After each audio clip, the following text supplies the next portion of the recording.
And I'm excited to finally be back alongside the boisterous Bacchanalian Baron of Banter, Finnegan Archer, the Bloodhaven Bard.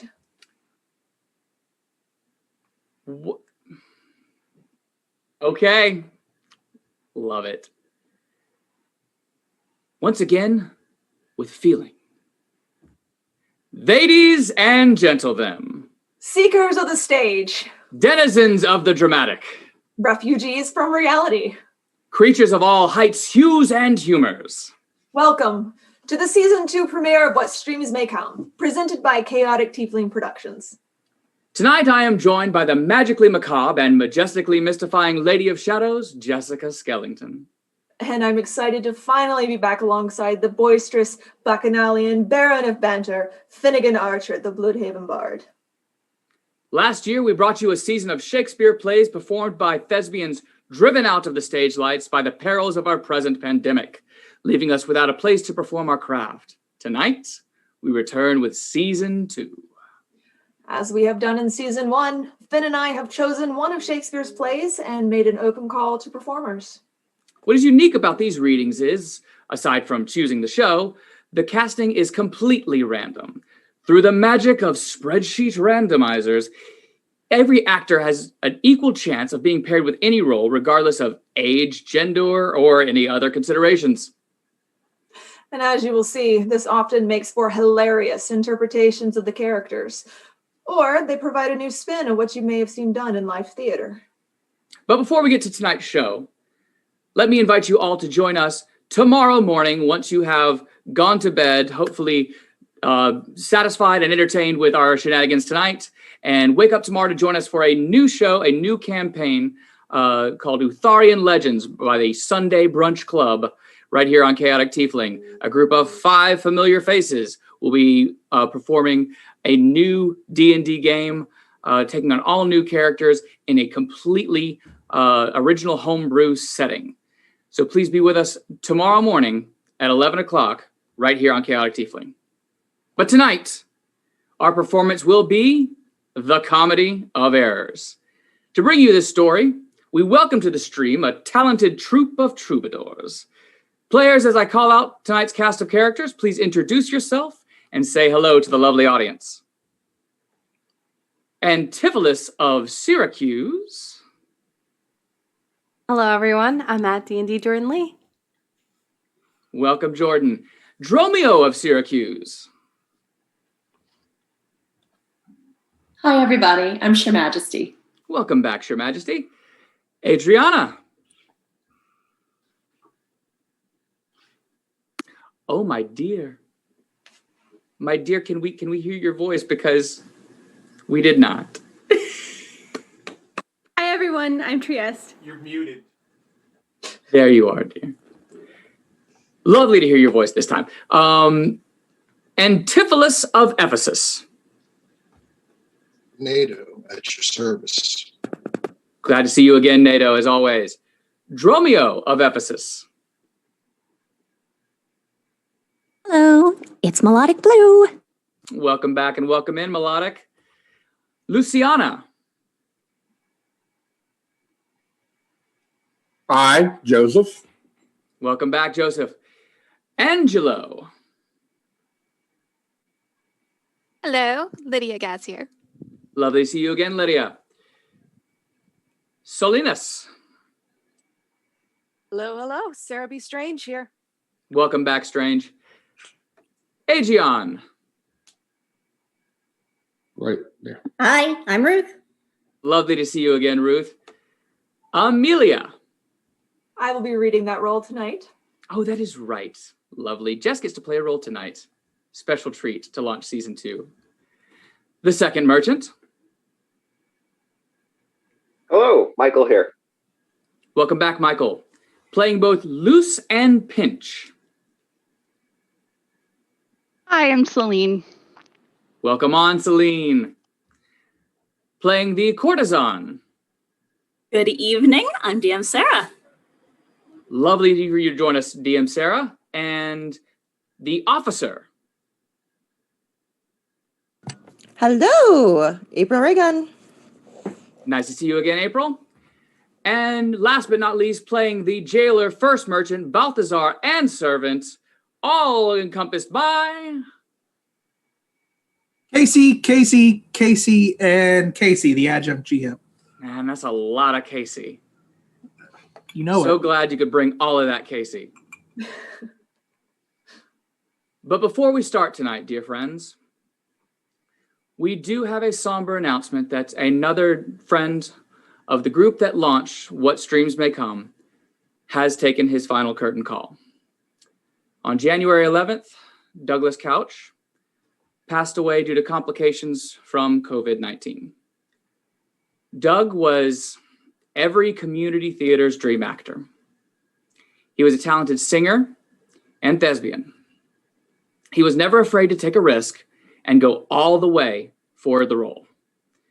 More often than not, he was reined back in and told, before being told to just go bigger again.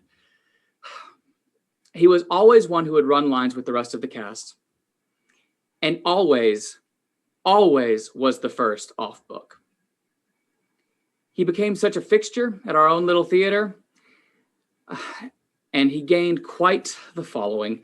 While he was never able to join us on Twitch for What Streams May Come, he is a large part of how we laid the foundations for this show and why we kept and praised that randomizer.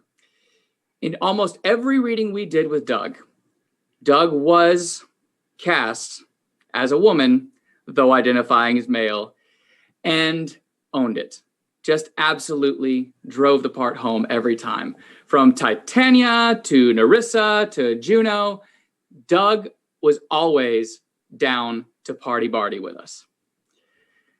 This is why the randomizer holds such a special place in our hearts and why we still use it every show. For this and for many other things, we owe Doug many thanks. Doug leaves behind his lovely wife, Vicky, and his 10-year-old daughter, Zoe. The Couch family are very special to Jess and I, and so we are humbly asking for your help. We are taking donations tonight for Zoe's college fund. Zoe is a bright young lady, quite the little actress herself. Please consider donating tonight in her daddy's memory. We will have the code to the Cash App for the Couch family in the chat this evening. And as always, the best part of our show is you, dear audience. Please let us know how you're liking it in the chat and share some of those comments that you would normally be shushed for in live theater. Our performers may even join in the dialogue, along with Finn and myself. We humbly ask that you keep it respectful, but please feel free to make jokes, talk about the characters or plot, compliment our actors, and maybe get a little bit bawdy. I mean, this is Billy Shakes we're talking about, so we'd be doing him a disservice if we shied away from any puns, quips, or innuendos. However, we do have moderators watching the chat, so please be kind to one another and the actors on your screen. With that said, we invite you to sit back, relax, and enjoy the show. Without further ado, let us to places for Act 1, Scene 1 of the Comedy of Errors.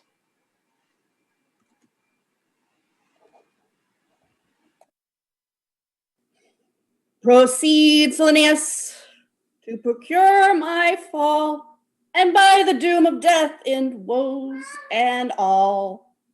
Merchant of Syracuse, plead no more. I am not partial to infringe our laws. The enmity and discord which of late sprung from the rancorous outrage of your duke to merchants, our well-dealing countrymen, who, wanting guilders to redeem their lives, have sealed his rigorous statutes with their bloods, excludes all pity from our threatening looks. For, since the mortal and intestine jars twixt thy seditious countrymen and us, it hath in solemn synods been decreed, both by the Syracusians and ourselves, to admit no traffic to our adverse towns. Nay, more, if any born at Ephesus be seen at any Syracusian marts and fairs, again, if any Syracusian born come to the Bay of Ephesus, he dies. His goods confiscate to the Duke's dispose, unless 1,000 marks be levied to quit the penalty and to ransom him. Thy substance, valued at the highest rate, cannot amount unto 100 marks. Therefore, by law, thou art condemned to die. Yet, this my comfort when your words are done. My woes end likewise with the evening sun. Well, Syracusian, say in brief the cause why thou departst from thy native home, and for what cause thou camest to Ephesus.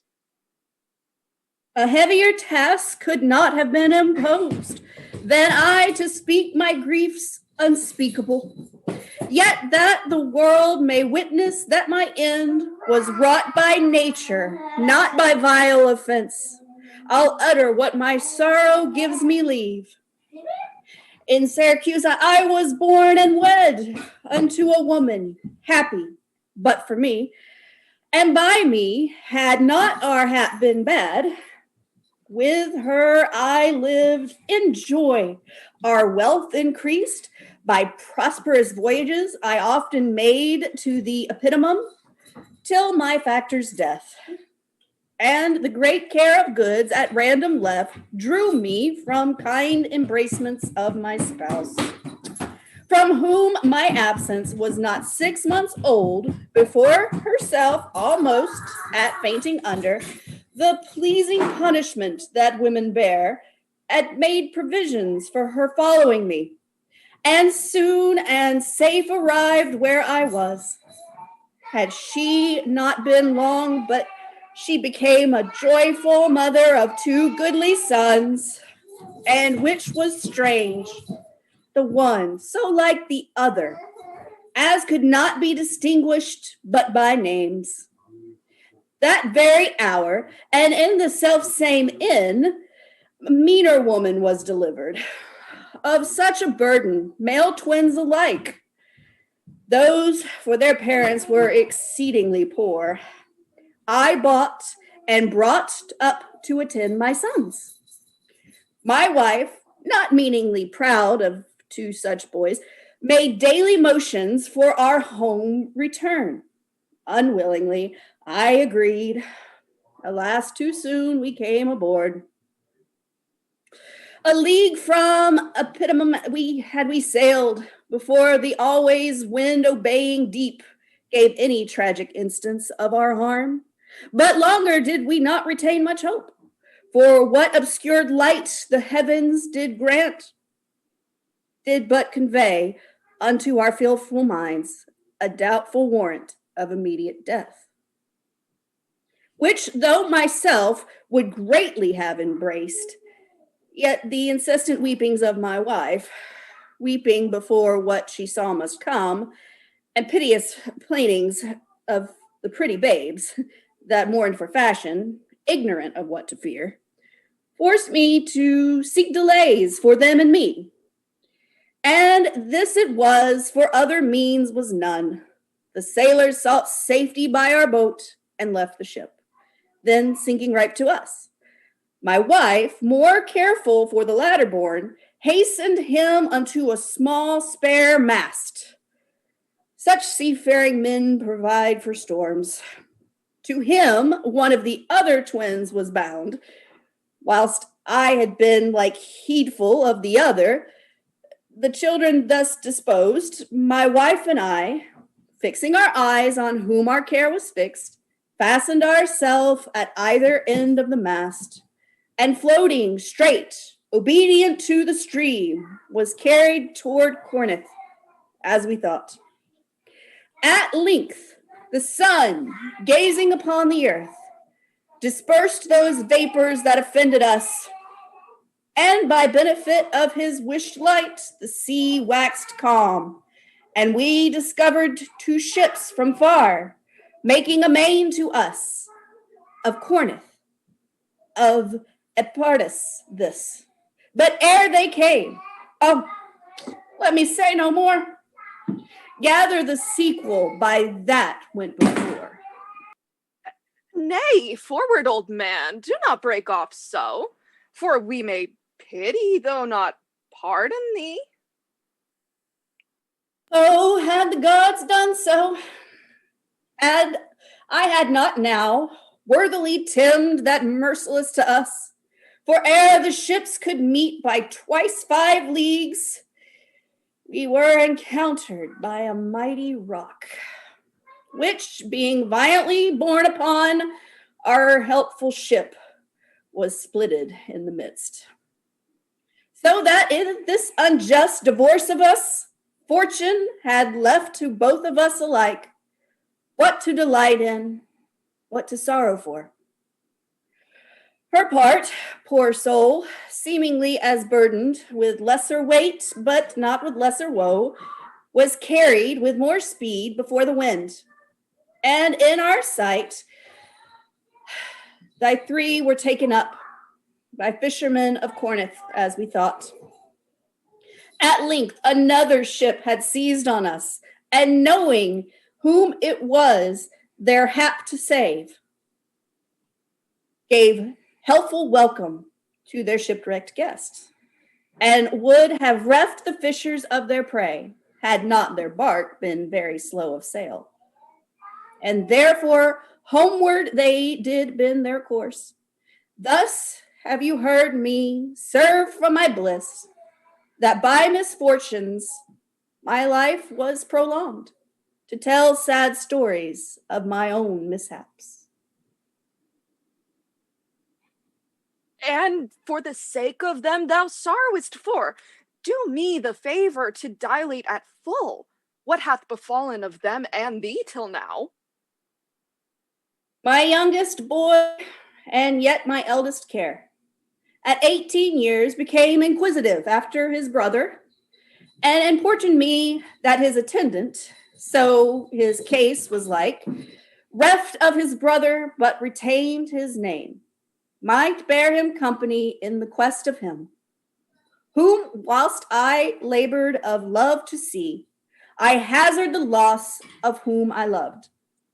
5 summers I have spent in farthest Greece, roaming clean through the bounds of Asia, and coasting homeward, came to Ephesus, hopeless to find, yet loath to leave unsought, or that any place that harbors men.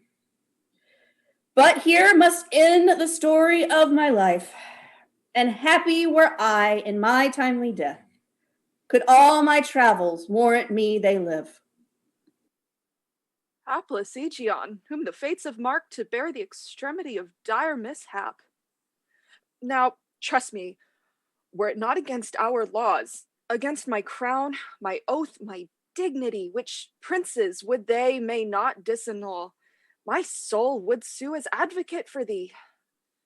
But though thou art adjudged to the death, and passed sentence may not be recalled, but to our honor's great disparagement, yet will I favor thee in what I can. Therefore, merchant, I'll limit thee this day to seek thy life by beneficial help. Try all the friends thou hast in Ephesus, beg thou, or borrow to make up the sum, and live. If no, then thou art doomed to die. Jailer, take him to thy custody. I will, my lord. Hopeless and helpless doth Aegeon ween, but to procrastinate his lifeless end. And that is the end of Act 1, Scene 1, and we are on to Act 1, Scene 2.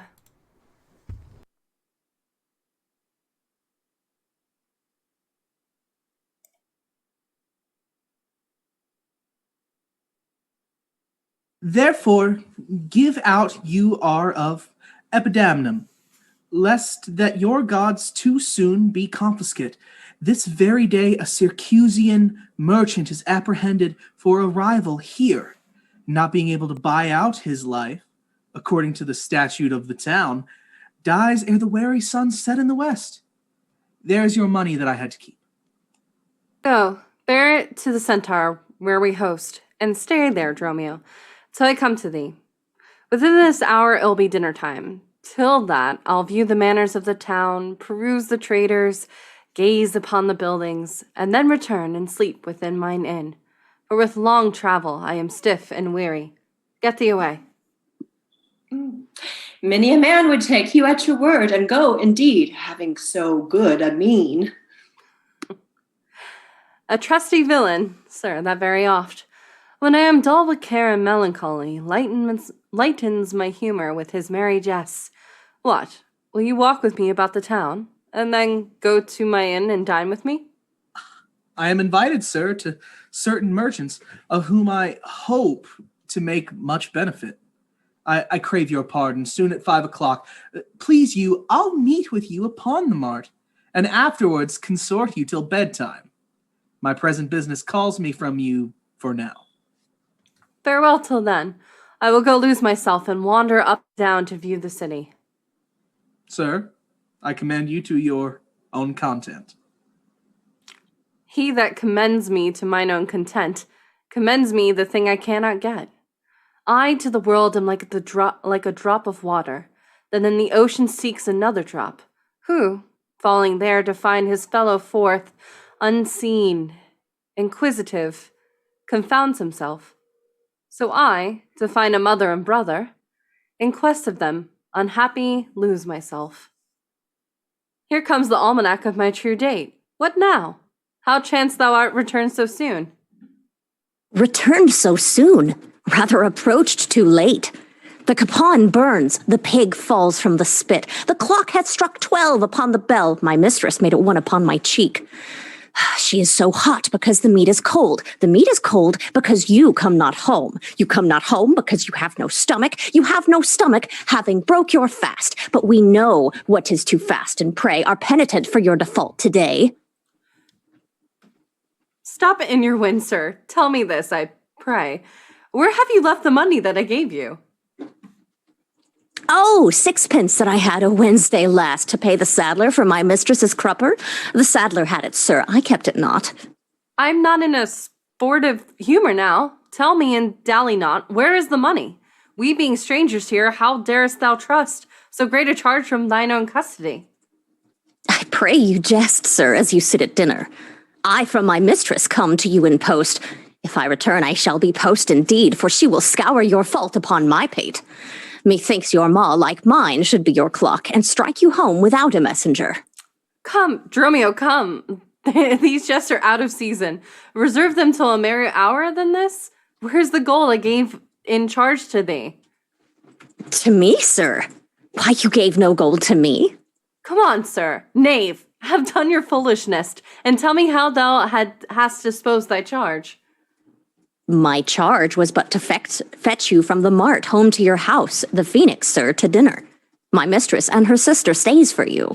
Now, as I am a Christian, answer me. In what safe place you have borrowed my money, or I shall break that merry sconce of yours, that stands on tricks when I am undisposed. Where's the 1,000 marks thou hast of me? I have some marks of yours upon my pate, some of my mistress's marks upon my shoulders, but not 1,000 marks between you both. If I should pay your worship those again, perchance you will not bear them patiently. Thy mistress marks? What mistress? Slave hast thou? Your worship's wife, my mistress at the Phoenix, she that doth fast till you come home to dinner and prays that you will hie you home to dinner? What wilt thou flout thus onto my face? Being forbid? There, take you that, sir, knave. What mean you, sir? For God's sake, hold your hands. Nay, and will you not, sir? I'll take my heels. Upon my life, by some device or other, the villain is of all my money. They say this town is full of cozenage, as nimble jugglers that deceive the eye, dark working sorcerers that change the mind, soul-killing witches that deform the body, disguised cheaters, prating mountebanks, and many such like liberties of sin. If it proves so, I will be gone the sooner. I'll go to the centaur to go seek this slave. I greatly fear my money is not safe. And that is the end of Act 1. Don't cross Dromio. Oh, you better have his money too. Damn. All right. For those of you that missed some of our favorite little things to do over and over in season 1, there's this mythical bingo card that we talk about where there's just all these tropes that pop up in Shakespeare plays, and we've already got the ground laid for our mistaken identities. So that's already ready to go. And I don't know about anybody else, but TTRPG comic book tragic backstory 101 with this stuff, right? Very much so. That's what it's looking like to me. But anyways, this actually is one of his earliest shows, considered by some to be a folly and a learning process where he was like, ooh, I don't want to do any of that again. And then he went on to do it again. Because here's where the mistaken identity trope, I guess that was the part that he must have really loved. Like, I might learn how to do things better, but I just might do mistaken identity all the time. Especially twins. Especially twins. Yes, we see the twins come about in quite a few shows, but I think it also too was at the pleasure of the queen at the time to continue with the mistaken identity because they just love that. It amused us. Yes, we enjoyed it very much. Do it again. All right. Well, thank you, players. Thank you for a good Act 1. I hope everyone's having a great time. Please remember to donate. The code is being put in the chat again. And with that, we will proceed to Act 2, Scene 1.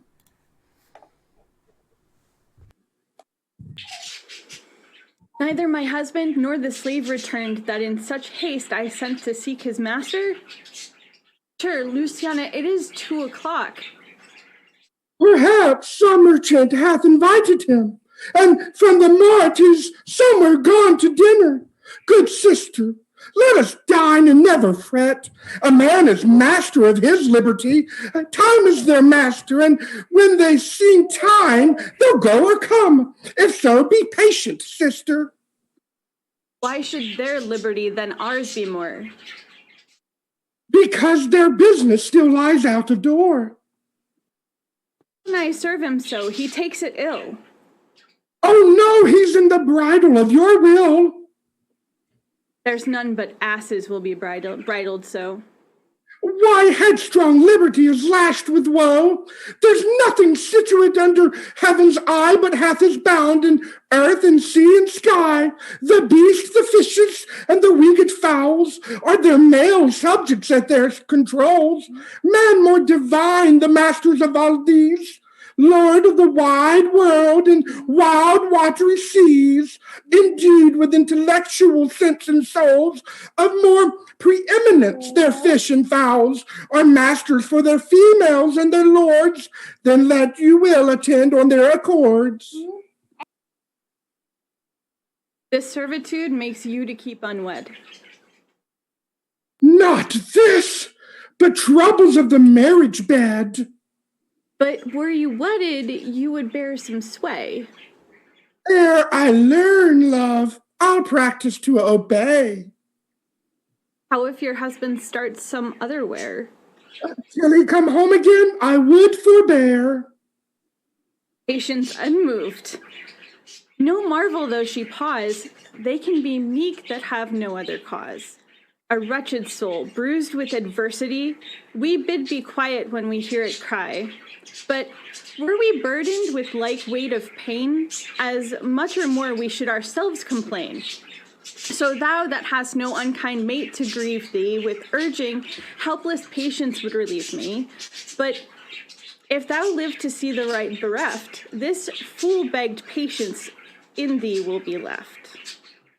Well, I will marry one day, but to try. Here comes your man, now is your husband nigh. Say, is your tardy master now at hand? Nay, he's at 2 hands with me, and that my 2 ears can witness. Say, didst thou speak with him? Knowst thou his mind? Aye, he told his mind upon mine ear. Beshrew his hand, I could scarce understand it. Spake he so doubtfully thou couldst not feel his meaning? Nay, he struck so plainly I could too well feel his blows, and withal so doubtfully that I could scarce understand them. But say, I pray thee, is he coming home? It seems he hath great care to please his wife. My mistress, sure my master is horn mad. Horn mad, thou villain! I mean not cuckold mad, but sure he is stark mad. When I desired him to come home to dinner, he asked me for 1,000 marks in gold. 'Tis dinner time, quoth I. My gold, quoth he. Your meat doth burn, quoth I. My gold, quoth he. Will you come, quoth I. My gold, quoth he. Where is the 1,000 marks I gave thee, villain? The pig, quoth I, is burned. My gold, quoth he. My mistress, quoth I. Hang up thy mistress. I know not thy mistress. Out on thy mistress. Quoth who?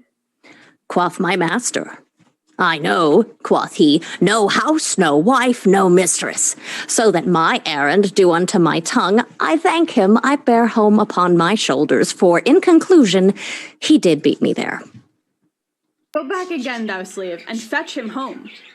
Go back again and be new beaten home? For God's sake, send some other messenger. Back, slave, or I will break thy paid cross.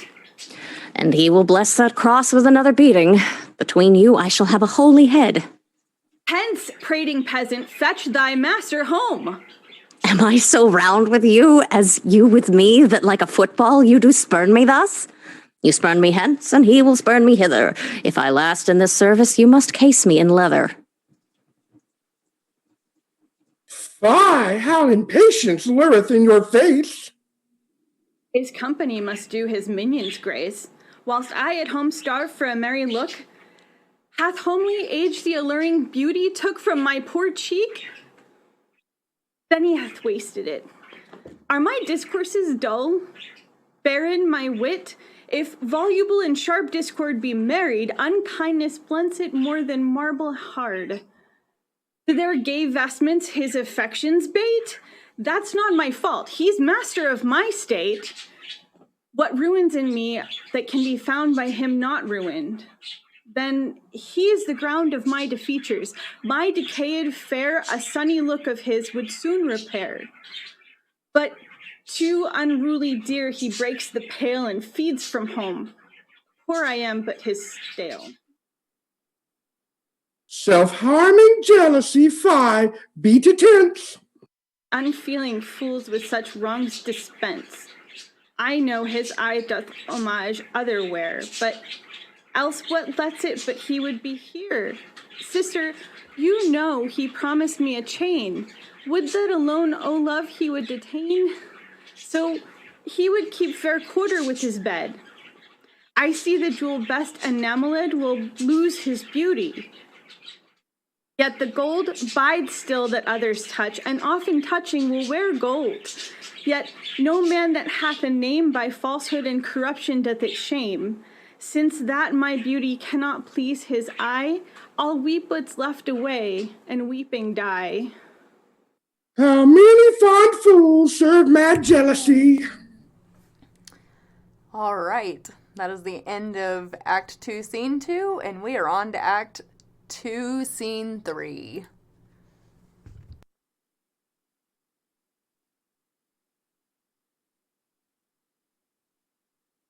Okay. The gold I gave to Dromio is laid up, safe at the centaur, and the heedful slave is wandered forth and cared to seek me out. By computation in my host's report, I could not speak with Dromio since at first I sent him from the mart. See, here he comes. How now, sir? Is your merry humor altered? As you love-stroke so jest with me again. You know no centaur, you receive no gold, your mistress sent me to have me home to dinner. My house was at the Phoenix. Wast thou mad, that thus so madly dost did answer me?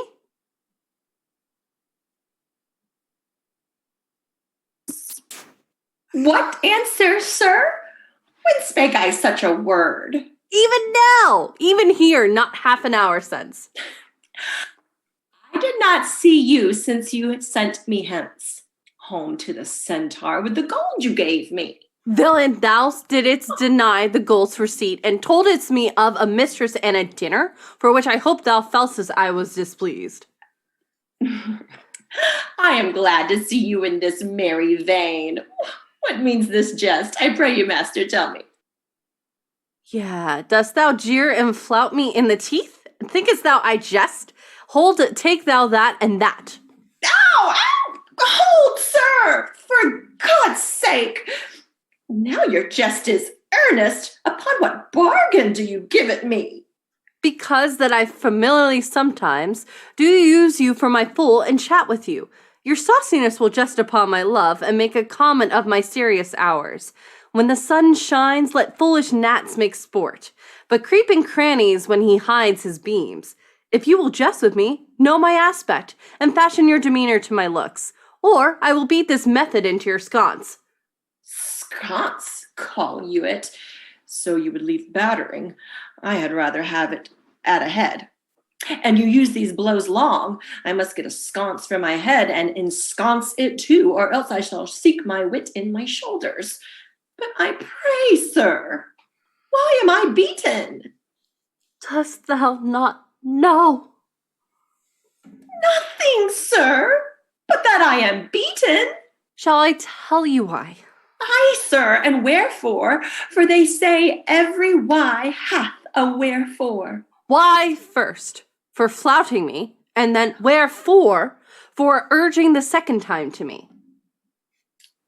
Was there ever any man thus beaten out of season, when in the why and the wherefore is neither rhyme nor reason? Well, sir, I thank you. Thank me, sir, for what? Marry, sir, for this something that you gave me for nothing. I'll make you amends next, to give you nothing for something. But say, sir, is it dinner time? No, sir, I think the meat wants that I have. In good time, sir. What's that? Basting. Well, sir, then 'twill be dry. If it be, sir, I pray you, eat none of it. Your reason? Lest it make you choleric and purchase me another dry basting. Well, sir, listen to jest in good time. There's a time for all things. I durst have denied that before you were so choleric.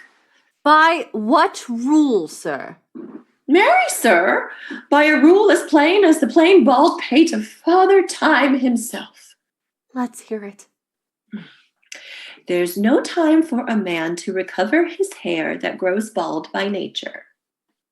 May he not do it by fine and recovery? Yes, to pay a fine for a periwig and recover the lost hair of another man.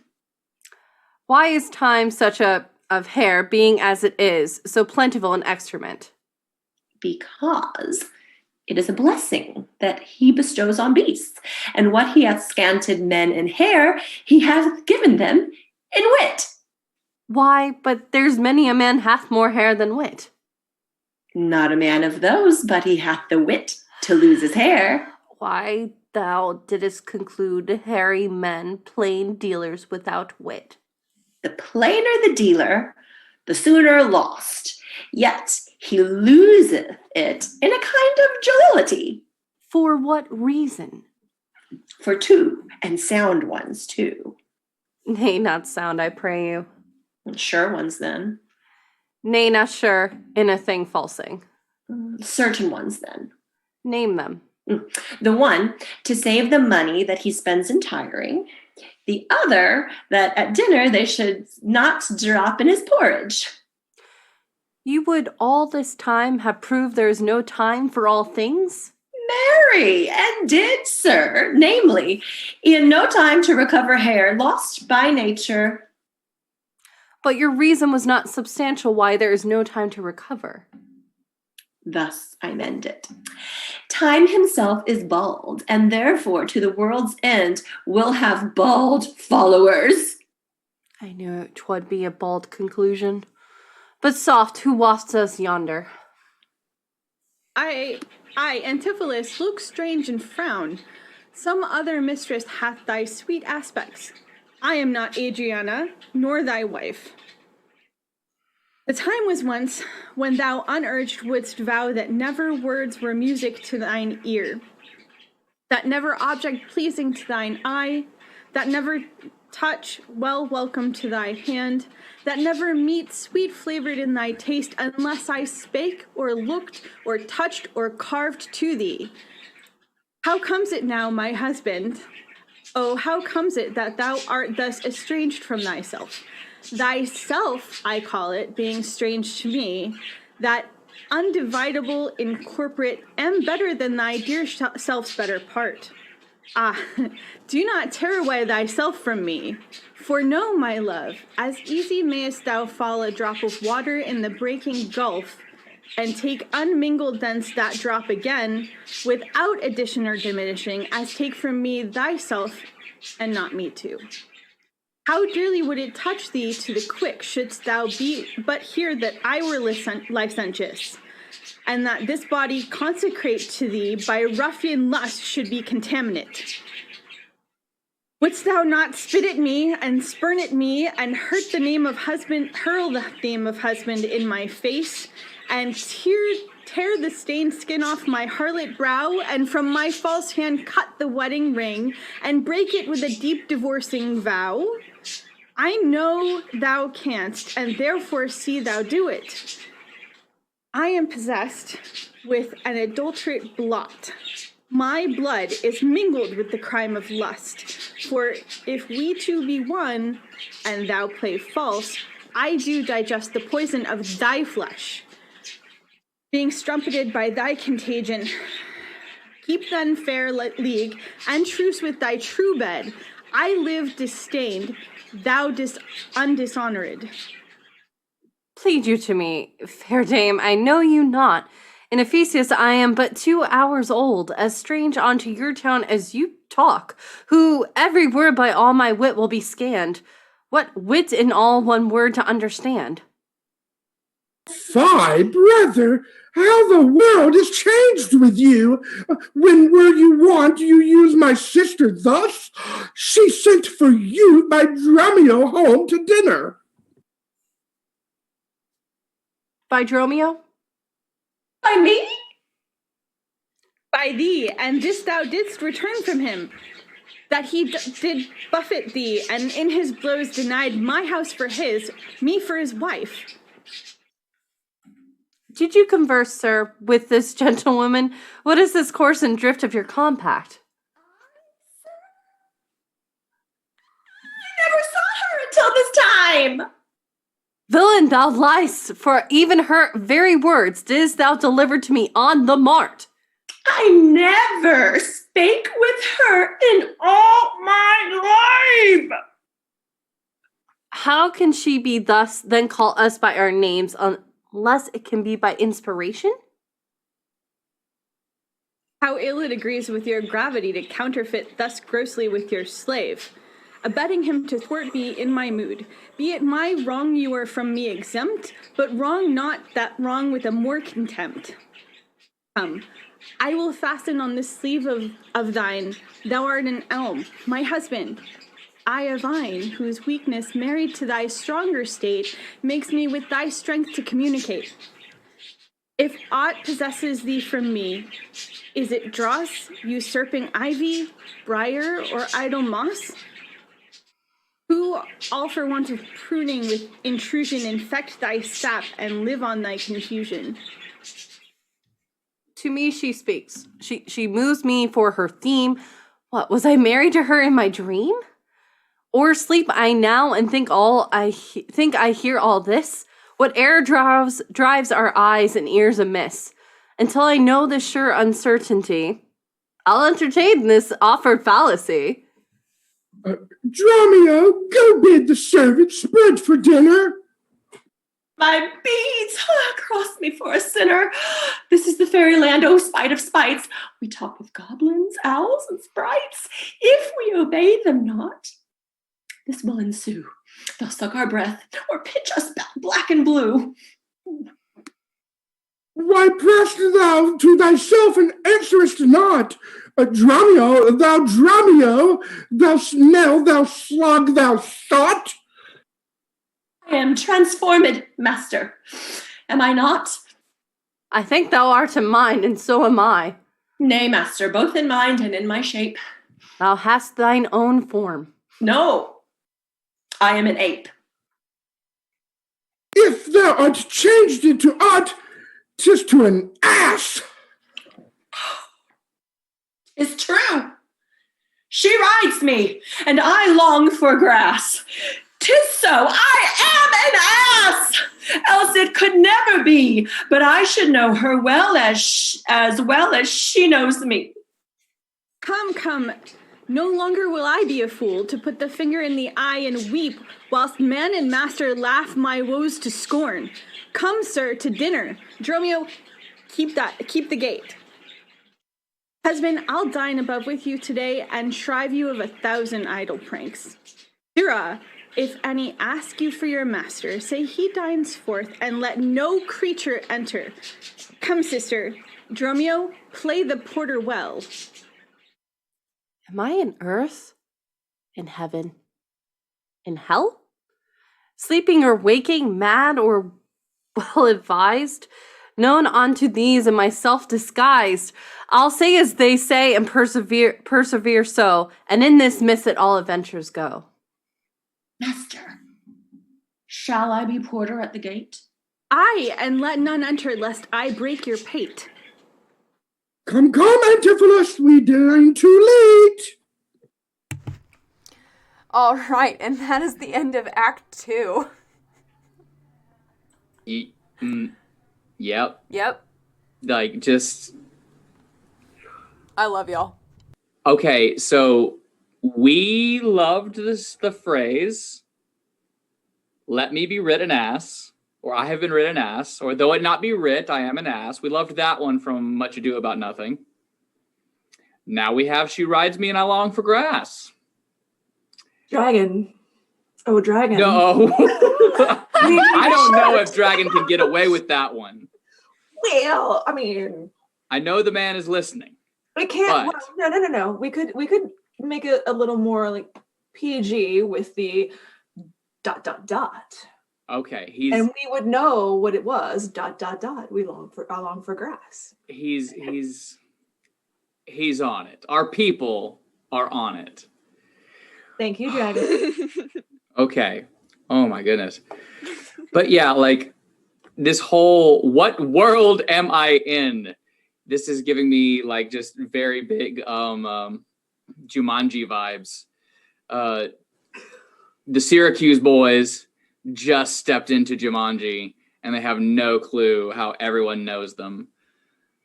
Or seems to know them. There we go. What year is it? Dragon? I want to shout out the line, and in this midst at all adventures go. Like, that is just like, that's every D&D campaign is like, okay, here we go. We're doing this now. We might as well do this. Why not? That was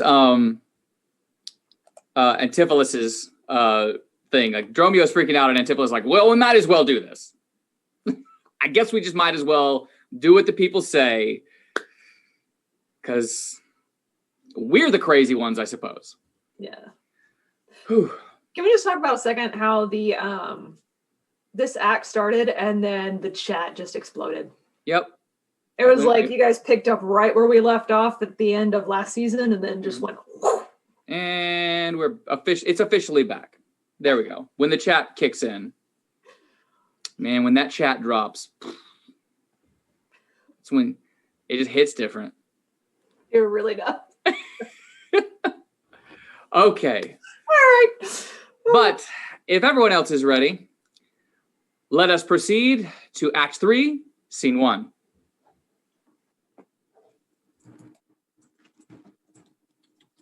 Good Signor Angelo, you must excuse us all. My wife is shrewish when I do not keep hours. Say that I lingered with you at your shop to see the making of her coronet, and tomorrow you will bring it home. But here's a villain that would face me down. He met me on the mart, and that I beat him and charged him with 1,000 marks in gold, and that I did deny my wife and house. Thou drunkard, thou. What did thou mean by this? Say what you will, sir, but I know what I know. That you beat me at the mart, I have your hand to show. If the skin were parchment and the blows you gave were ink, your own handwriting would tell you what I think. I think thou art an ass. Marry, so it doth appear, by the wrongs I suffer and the blows I bear. I should kick being kicked, and being at that pass, you would keep from my heels and beware of an ass. You're sad, Senor Balthazar. Pray God our cheer. My answer, my goodwill, and your good welcome here.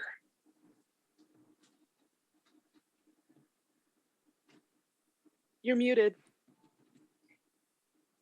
Of course. I hold your dainties cheap, sir, and your welcome, dear. Senor Balthazar, either at flesh or fish, a table full of welcome makes scarce one dainty dish. Good meat, sir, is common. That every churl affords. And welcome more common. That's nothing but words. Small cheer and great welcome makes a merry feast. I, too, a niggardly host and a more sparing guest. But thou, my Kate, take them in good part. Better cheer may you have, but not with better heart. But soft, my door is locked. Go bid them let us in. Maud, Bridget, Marion, Cicely, Dillian, Gin. Mome, malt horse, capon, coxcomb, idiot, patch. Either get thee from the door or sit down at the hatch. Dost thou conjure for wenches? That thou call'st for such store. When one is one too many, go! Get thee from the door. What patch is made our porter? My master stays in the street. Let him walk from whence he came, lest he catch cold on's feet. Who talks within there? Ho, open the door. Right, sir. I'll tell you when you tell me wherefore. Wherefore?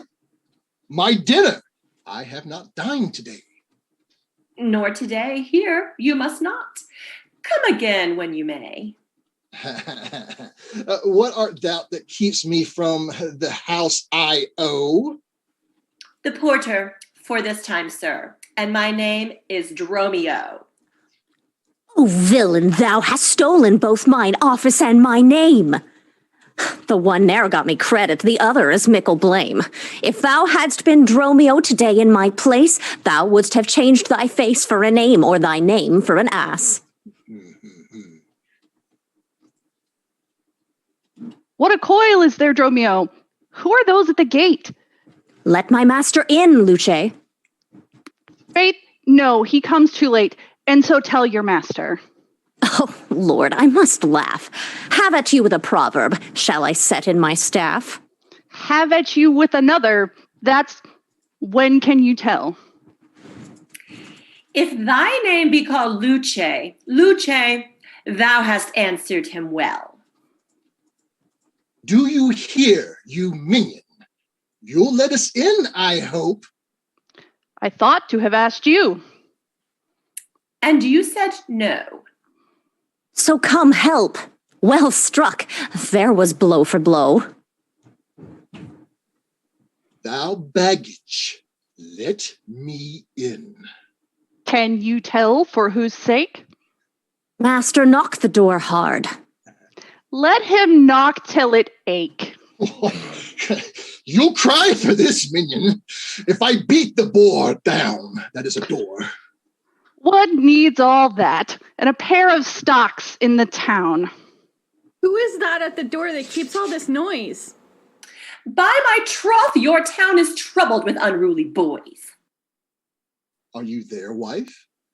You might have come before. Your wife, Sir Knave. Go, get you from the door. You went in pain, master. This knave would go sore. Here is neither cheer, sir, nor welcome. We would fain have either.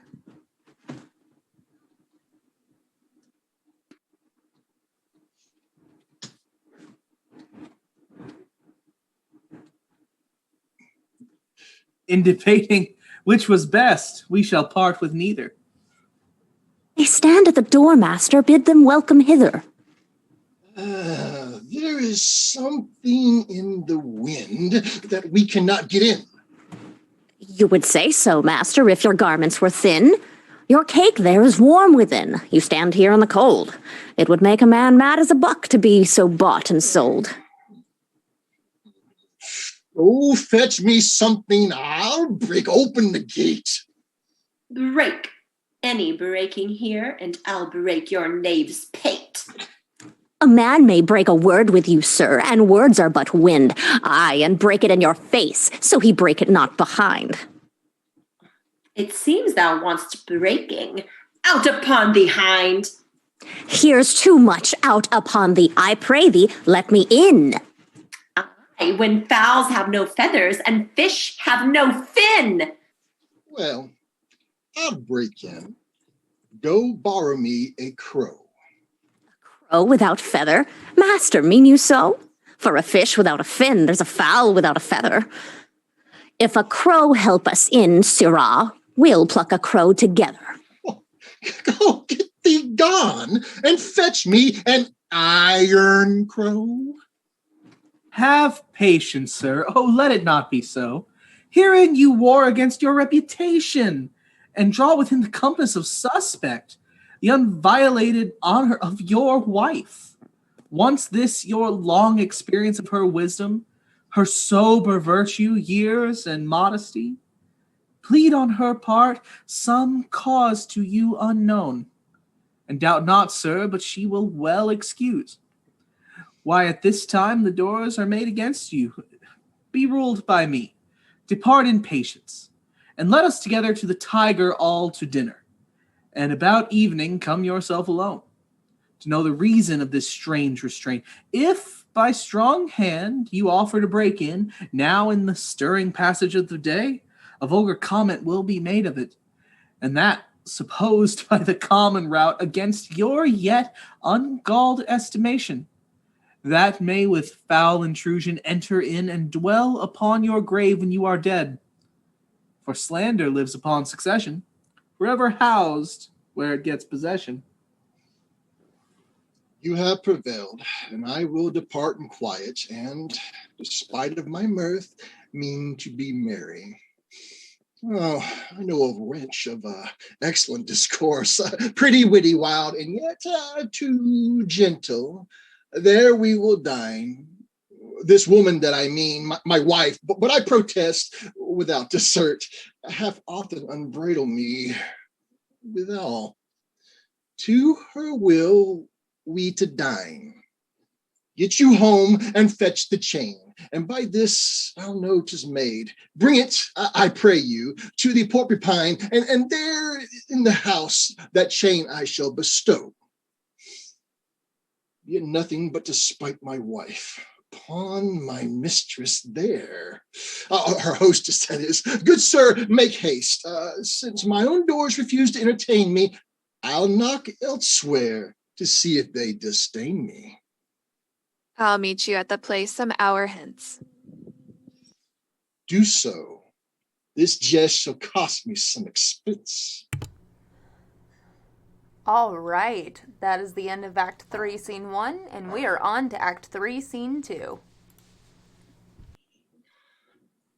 May it be that you have quite forgot a husband's office? Shall Antipholus, even in the spring of love, thy love springs rot?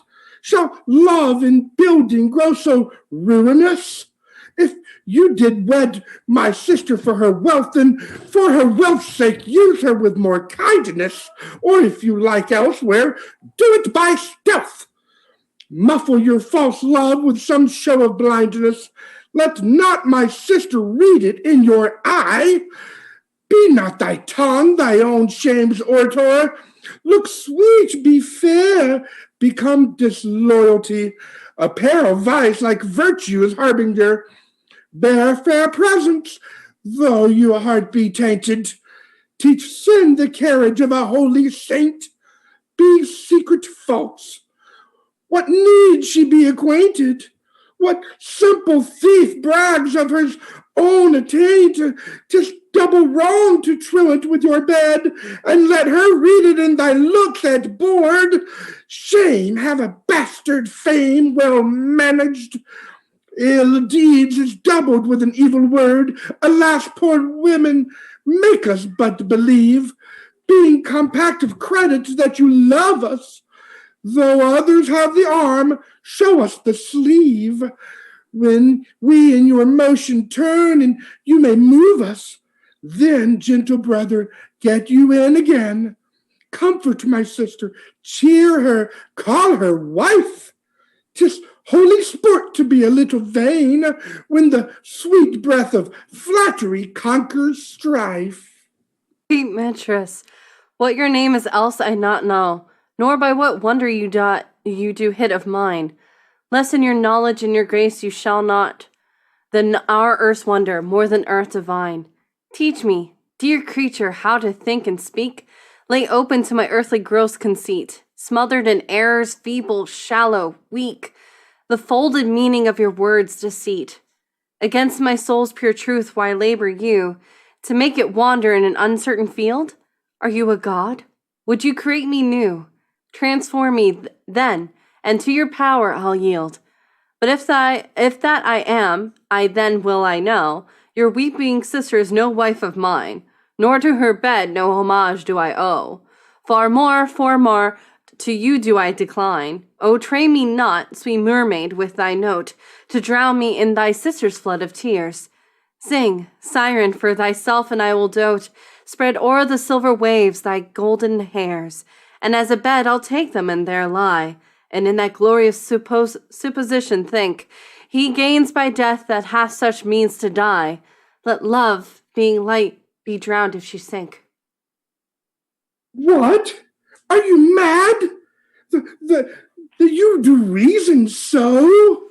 Not mad, but mated, how, I do not know. It is a fault that springeth from your eye. For gazing on your beams, fair sun being by. Gaze where you should, and that will clear your sight. As good to wink, sweet love as look on night. Why you call me love? Call my sister so. Thy sister's sister. That's my sister. No, it is thyself, mine own self better part, mine eye's clear eye, my dear heart's dearer heart, my food, my fortune, and my sweet hope's aim, my soul earth's heaven, and my heaven's claim. All this my sister is, or else should be. Call thyself sister sweet, for I am thee. Thee will I love, and will thee lead my life. Thou hast no husband yet, nor I no wife. Give me thy hand. Oh, soft, sir. Hold you still. I'll fetch my sister to get her goodwill. Why, how now, Dromio? Whereas runnest thou so fast? Do you know me, sir? Am I Dromio? Am I your man? Am I myself? Thou art Dromio. Thou art my man. Thou art thyself. I am an ass. I am a woman's man, and besides myself. What woman's man, and how besides thyself? Marry, sir, besides myself, I am due to a woman, one that claims me, one that haunts me, one that will have me. What claim lays she to thee? Marry, sir, such claim as you would lay to your horse, and she would have me as a beast. Not that I, being a beast, she would have me, but that she, being a very beastly creature, lay claim to me. What is she? A very reverent body.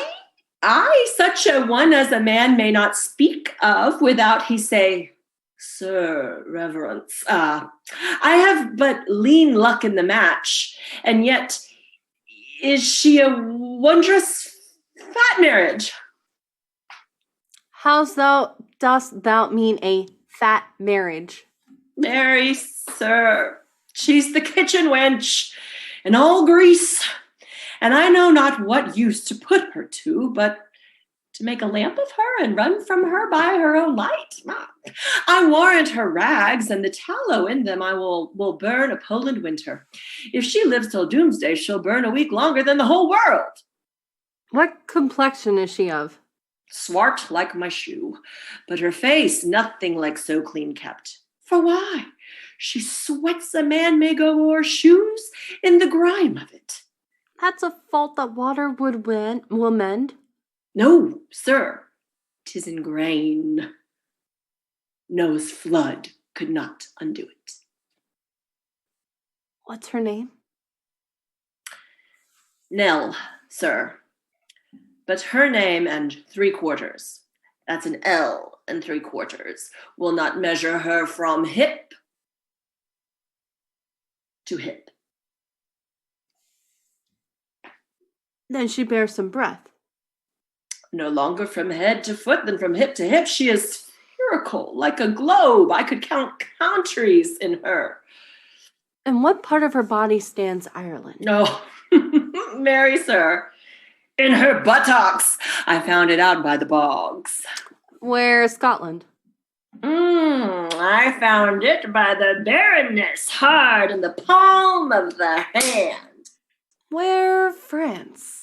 In her forehead, armed and reverted, making war against her heir. Where England? I looked for the chalky cliffs, but I could find no whiteness in them. But I guess it stood in her chin by the salt room that ran between France and it.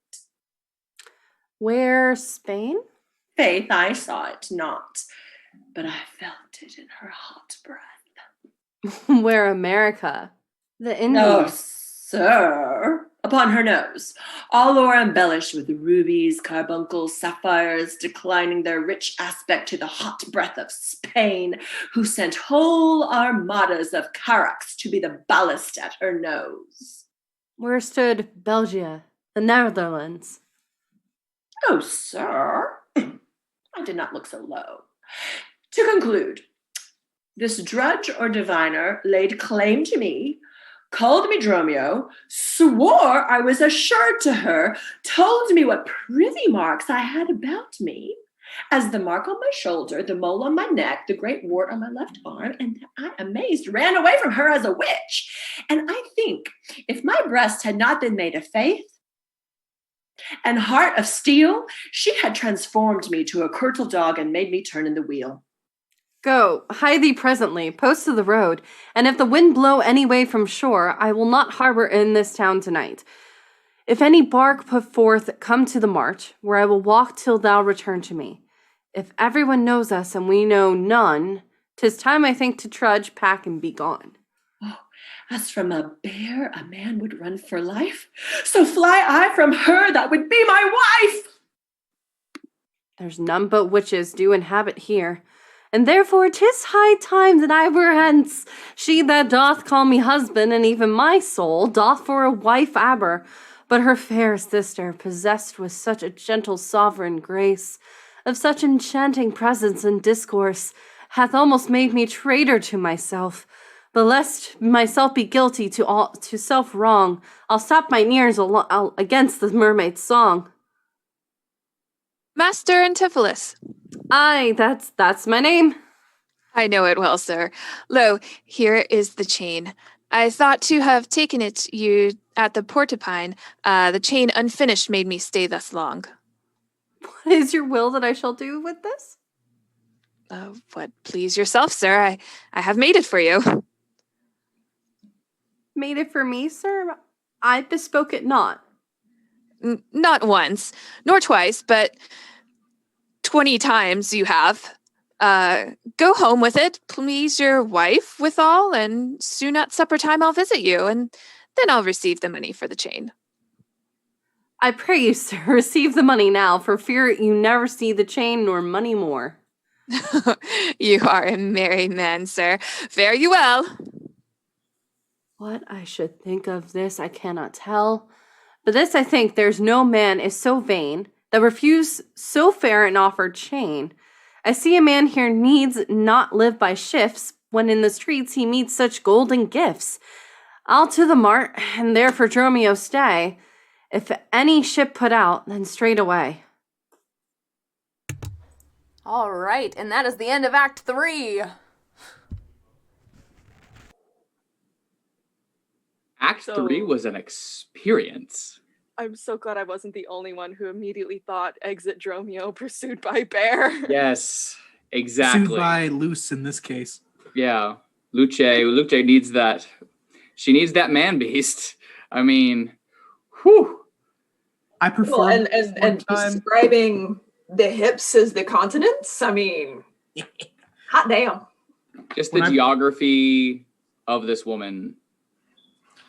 When I performed this in college, they had Luce come out because it references cake in the scene before. She came out with a cake, but it was mostly part of the costume because she was still eating the cake, and it was just fantastic.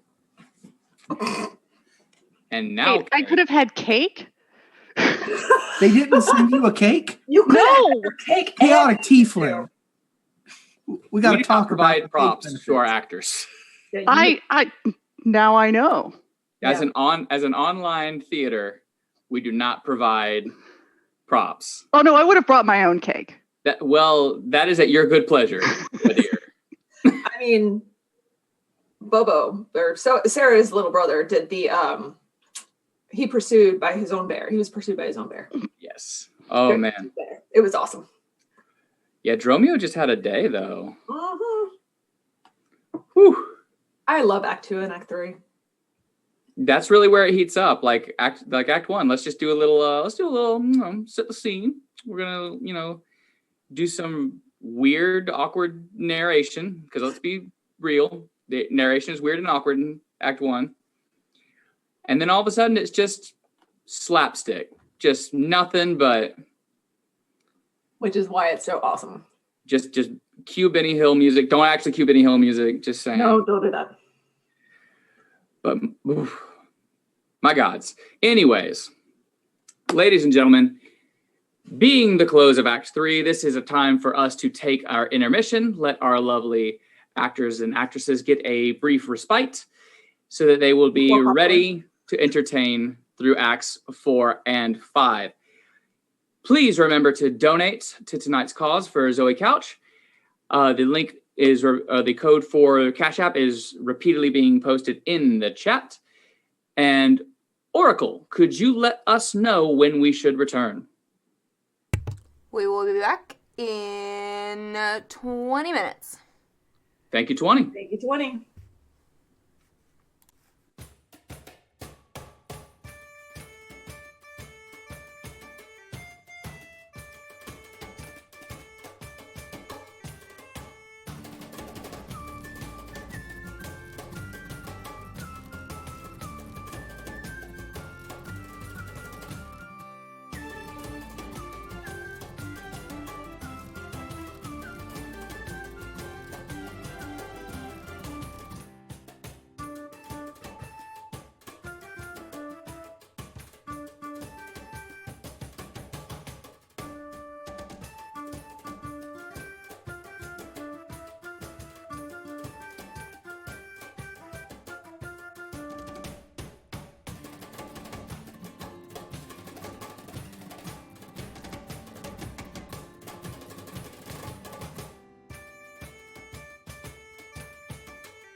Welcome back, ladies and gentlemen, to What Streams May Come.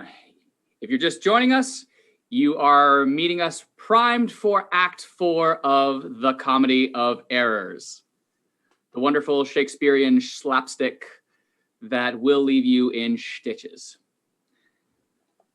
So, when we left off,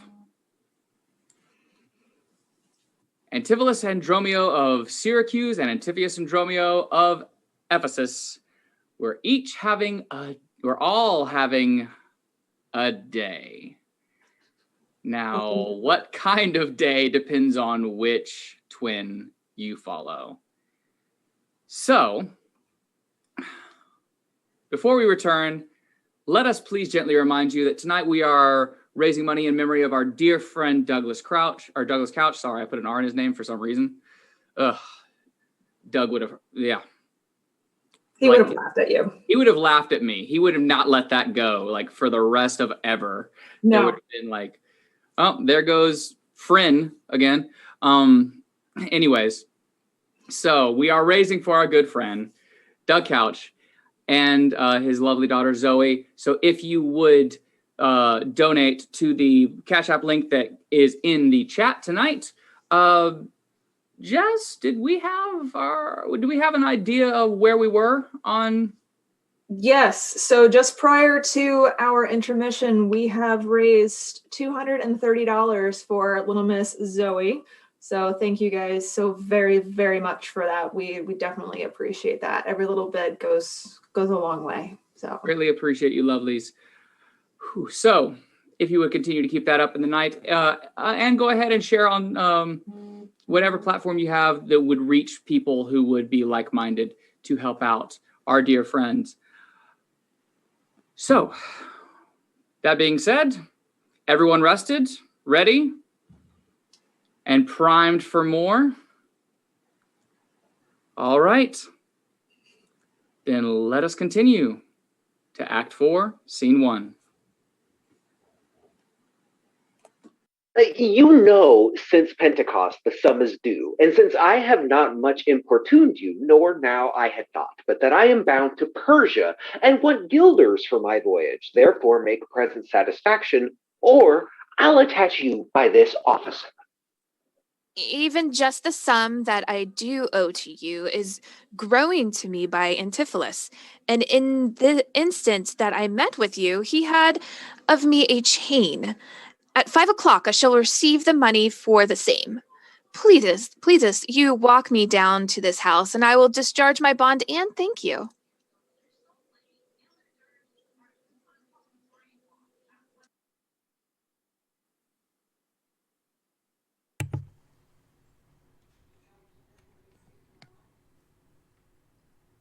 Is that our courtesan officer? Is that different from the regular officer? Because they have two different names in the thing. Ooh, that's officer, would you please? Okay. That labor may save you. See where he comes. While I go to the goldsmith's house, go thou and buy a rope's end, that I will bestow among my wife and her confederates for locking me out of my doors by day. But soft, I see the goldsmith. Get thee gone and buy thou a rope and bring it to me. I buy £1,000 a year. I buy a rope.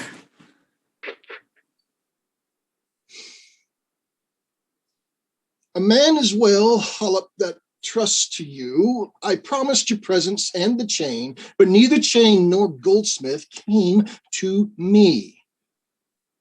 Belike you thought our love would last too long if it were chained together, and therefore came not. Saving your merry humor, here's the note. How much your chain weighs to the utmost carat, the finest of the gold in chargeful fashion, which doth amount to 3 odd ducats more than I stand indebted to this gentleman. I pray you, see him presently discharged, for he is bound to sea and stays but for it. But I am not furnished with the present money. Besides, I have some business in the town. Good signor, take the stranger to my house, and with you take the chain, and bid my wife disperse the sum upon receipt thereof. Perchance I will be there as soon as you. Then you will bring the chain to her yourself. No, bear it with you, least I not time enough. Well, sir, I will.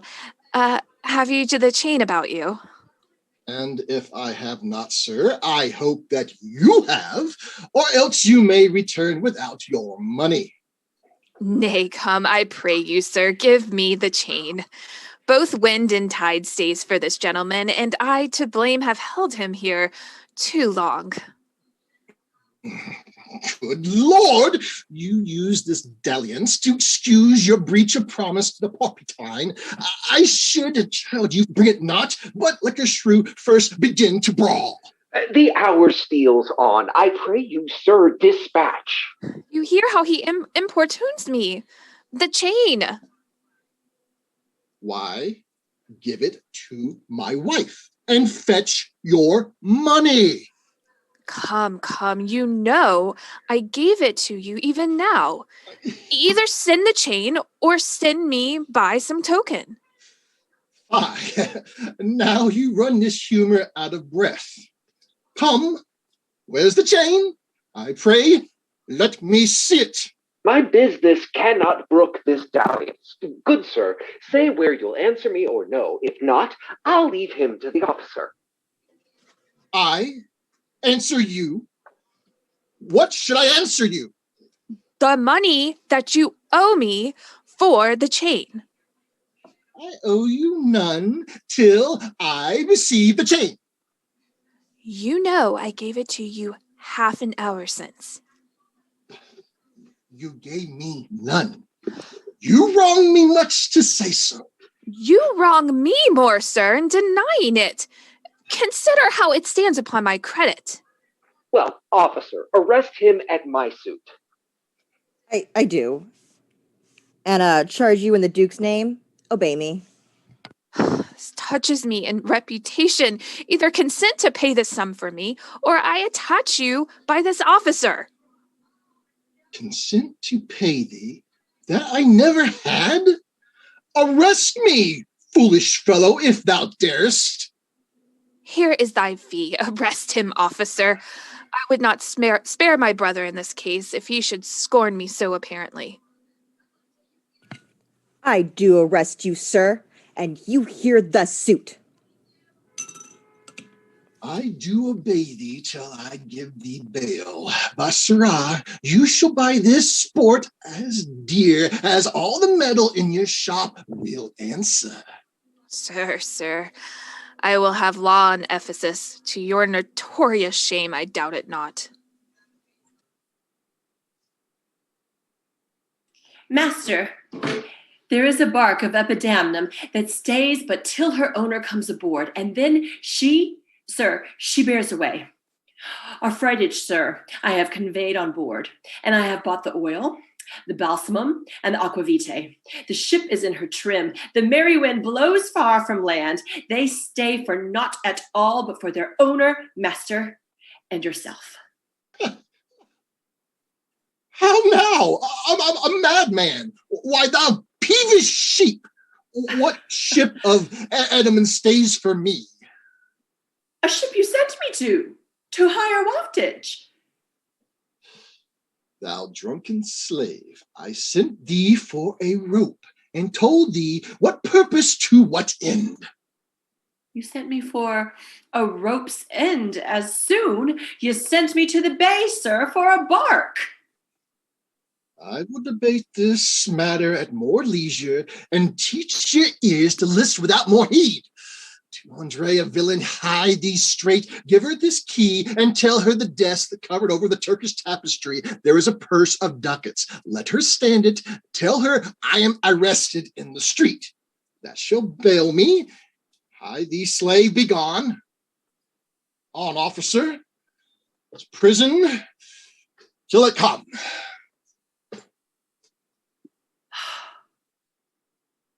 To Adriana? That is where we dined, where Dousteable did claim me for her husband. She is too big, I hope, for me to compass. Thither I must, although against my will, For servants must their masters' minds fulfill.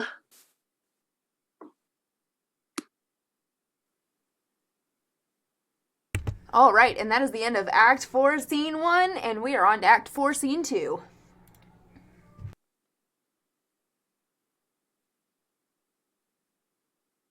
Luciana, did he tempt thee so? Mightst thou perceive austerely in his eye that he did plead in earnest, yea or no? He red or pale, or sad or merry? What observation madest thou in this case of his heart's meteors tilting in his face? First, he denied you had in him no right. He meant he did me none, the more my spite. Then swore he that he was a stranger here. And true he swore, though yet forsworn he were. Then I pleaded for you. And what said he? That love I begged for you, he begged for me. With what persuasion did he tempt thy love? With words that in an honest suit might move. First he did praise my beauty, then my speech. Didst speak him fair? Have patience, I beseech. I cannot, nor will I hold me still. My tongue, though not my heart, shall have his will. He is deformed, crooked, old, and sere, ill-faced, worse-bodied, shapeless everywhere, vicious, ungentle, foolish, blunt, unkind, stigmatical in making, worse in mind. Who would be jealous then of such a one? No evil lost is wailed when it is gone. But I think him better than I say, and yet would hear in others' eyes were worse. Far from her nest the lapwing cries away. My heart prays for him, though my tongue do curse. Here, go! The desk, the purse. Sweet now, make haste! How hast thou lost thy breath? By running fast. Where is thy master, Dromio? Is he well? No. He's in torture limbo worse than hell. A devil in an everlasting garment hath him, one whose hard heart is buttoned up with steel, a fiend, a fury, pitiless and rough, a wolf, nay, worse, a fellow all in buff, a back friend, a shoulder clapper, one that countermands the passages of alleys, creeks, and narrow lands, a hound that runs counter and yet draws dry foot well, one that before the judgment carries poor souls to hell. Why, man? What is the matter? I do not know the matter. And he is arrested on the case. What, is he arrested? Tell me at whose suit? I know not at whose suit he is arrested well, but he's in a suit of buff which rested him, that I can tell. Will you send him, mistress, redemption, the money in his desk? Go fetch it, sister. This I wonder at, that he, unknown to me, should be in debt? Tell me, was he arrested on a bond?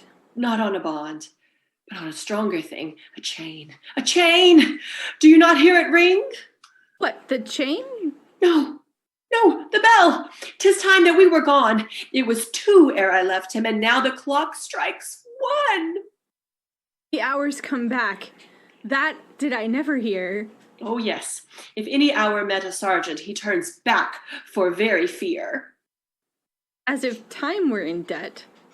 How fondly dost thou reason? Time is a very bankrupt, and owes more than he's worth to season. Nay, he's a thief, too. Have you not heard men say that time comes stealing on by night and day? If he be in debt and theft and a sergeant in the way, hath he not reason to turn back an hour in a day? Go, Dromio, there's the money, bear it straight, and bring thy master home immediately. Come, sister, I am pressed down with conceit. Conceit, my comfort and my injury. All right, that's the end of Act 4, Scene 2, and we are on to Act 4, Scene 3.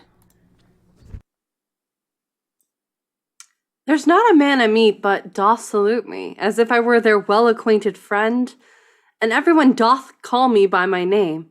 Some tender money to me, some invite me, some other give me thanks for kindnesses, some offer me comedies to buy. Even now, a tailor called me in his shop, and showed me silks that he had bought for me, and therewithal took measure of my body.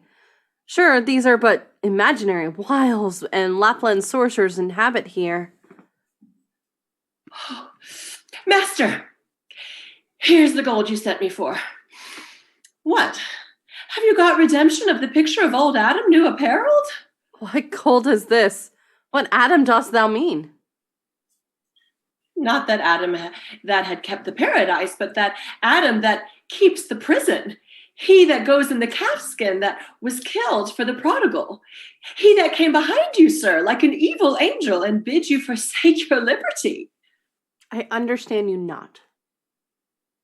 No? Why, 'tis a plain case. He that went like a base vial in a case of leather. The man, sir, that when gentlemen are tired gives them a sob and rests them. He, sir, that takes pity on decayed men and gives them suits of durance. He that sets up his rest to do more exploits with this mace than a Morris pike. What, thou meanest an officer? Aye, sir! The sergeant of the band, he that brings any man to answer it, that breaks his bond, one that thinks a man always going to bed and says, God give ye good rest. Oh, sir, there rest in your foolery. Is there any ships put forth tonight? May we be gone? Why, sir, I brought you word an hour since that the bark expedition did put forth tonight, and then you were hindered by the sergeant to tarry for the hoy delay. Here are the angels that you sent for to deliver you. The fellow is distracted, and so am I, and here we wander in illusions. Some blessed power deliver us from hence. Well met, Master Antipholus. I see, sir, you have found the goldsmith now. Is that the chain you promised me today? Satan avoid, I charge thee, tempt me not. Master, is this mistress Satan? It is the devil. Nay, she is worse. She is the devil's dam, and here she comes in the habit of a light wench, and therefore comes that the wenches say, God damn me. That's as much to say, God make me a light wench. It is written, they appear to men like angels of light. Light is an effect of fire, and fire will burn. Ergo, light wenches will burn. Come not near her. You're mad and you are marvelous merry, sir. Will you go with me? We'll mend our dinner here.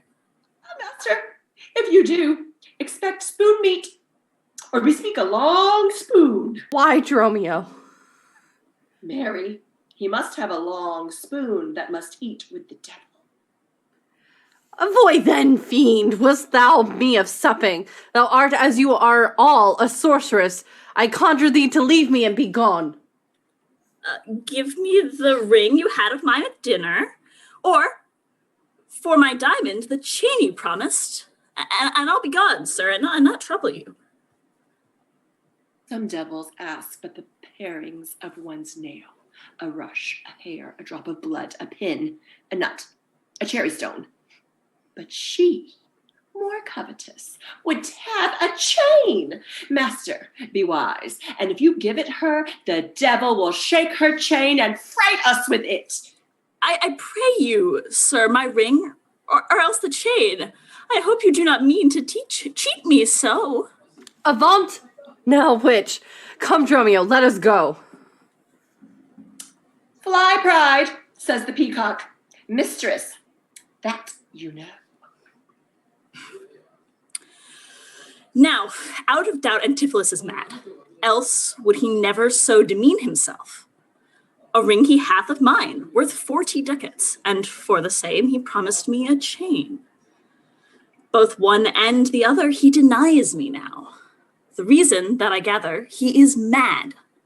Besides this present instance of his rage, is a mad tale he told today at dinner of his own doors being shut against his entrance.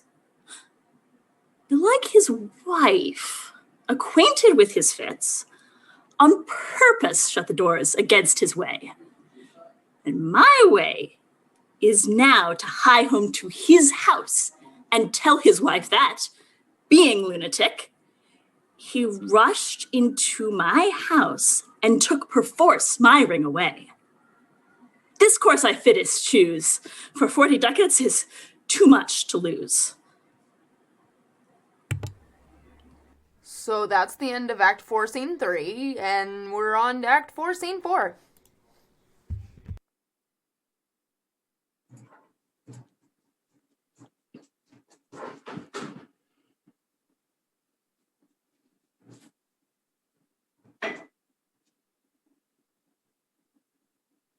Fear not, man, I will not break away. I give thee, ere I leave thee, so much money to warrant thee I am rested for.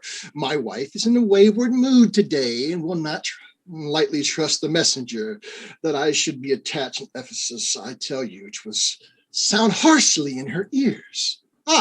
Here comes my man. I think he brings the money. How now, sir? Have you that I sent you for? Here's that. I warrant you will pay them all. But where's the money? Why, sir, I gave the money for the rope. 500 ducats, villain, for a rope? I'll serve you, sir, 500 at the rate. To what end did I bid thee hie thee home? To a rope's end, sir, and to that end am I returned. And to that end, sir, I will welcome you. Good sir, be patient. Nay, 'tis for me to be patient. I am in adversity. Good now, hold thy tongue. Nay, rather persuade him to hold his hands. Thou whore's son, senseless villain. I would I were senseless, sir, that I might not feel your blows. Yeah, that's sensible, and nothing but blows. And so is an ass. I am an ass indeed. You may prove it by my long ears. I have served him from the hour of my nativity to this instant, and nothing at his hands for my service but blows. When I am cold, he heats me with beating. When I am warm, he cools me with beating. I am waked with it when I sleep, raised with it when I sit, driven out of doors with it when I go from home, welcome homed with it when I return. Nay, I bear it on my shoulders as a beggar wont her brat, and I think when he hath lamed me, I shall beg with it from door to door. Come, go along. My wife is coming yonder. Mistress, respice finem, respect your end, or rather the prophecy like the parrot, beware the rope's end. Wilt thou still talk? I'll say you now, is not your husband mad? His incivility confirms no less. Good Dr. Pinch, you are a conjurer. Establish him in his true sense again, and I will please you what you will demand. Alas, how fiery and how sharp he looks. Mark how he trembles in his ecstasy. Give me your hand. Let me feel your pulse. Here is my hand, and let it feel your ear. I charge thee, Satan, housed within this man, to yield possession to my holy prayers, and to thy state of darkness hie thee straight. I conjure thee by all the saints in heaven. Peace, doting wizard, peace. I am not mad. Oh, that thou wert not, poor distressed soul.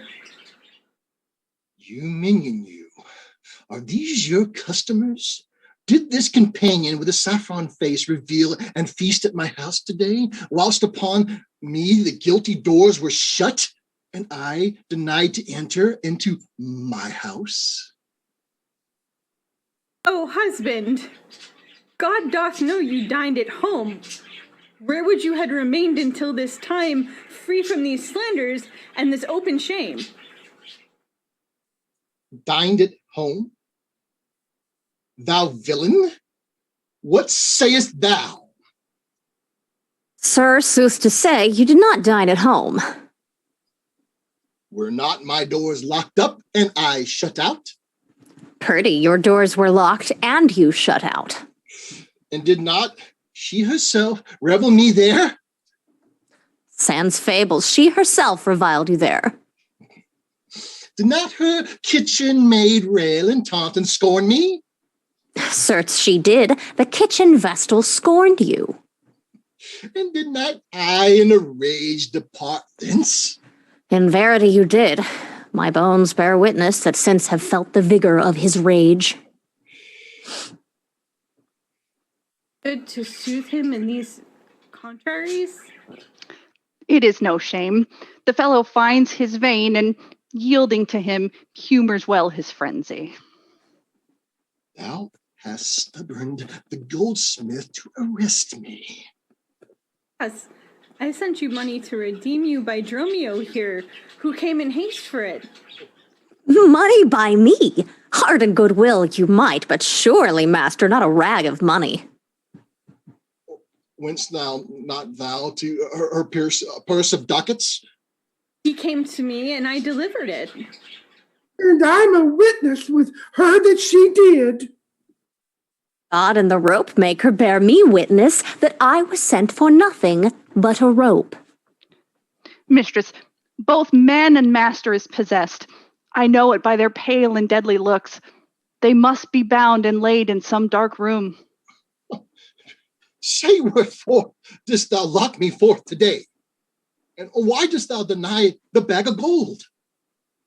I did not, gentle husband, lock thee forth. And, gentle master, I received no gold. But I confess, sir, that we were locked out. Trembling villain, thou speakest false in both. Dissembling harlot, thou art false in all, and art confederate with a damned pack to make a loathsome abject scorn of me. And with these nails I will pluck thy false eyes that would behold me in this shameful sport. Oh, bind him, let him not come near me. More company! The fiend is strong within him. I knew, poor man, how pale and wan he looks. What, will you murder me, thou jail your art? I am thy prisoner. Wouldst thou suffer them to make a rescue? Masters, let him go. He is my prisoner, and you shall not have him. Go. Bind this man, for he is frantic too. Wilt thou do, peevish officer? Hast thou delight to see a wretched man do outrage and displeasure to himself? He is my prisoner. If I let him go, the debt he owes will be required of me. I will discharge thee ere I go from thee. Bear me forthwith unto his creditor, and knowing how the debt grows, I will pay it. Good master doctor, see him safe conveyed home to my house. Oh, most unhappy day. Oh, most unhappy strumpet. Master, I am here entered in bond for you. Out on thee, villain.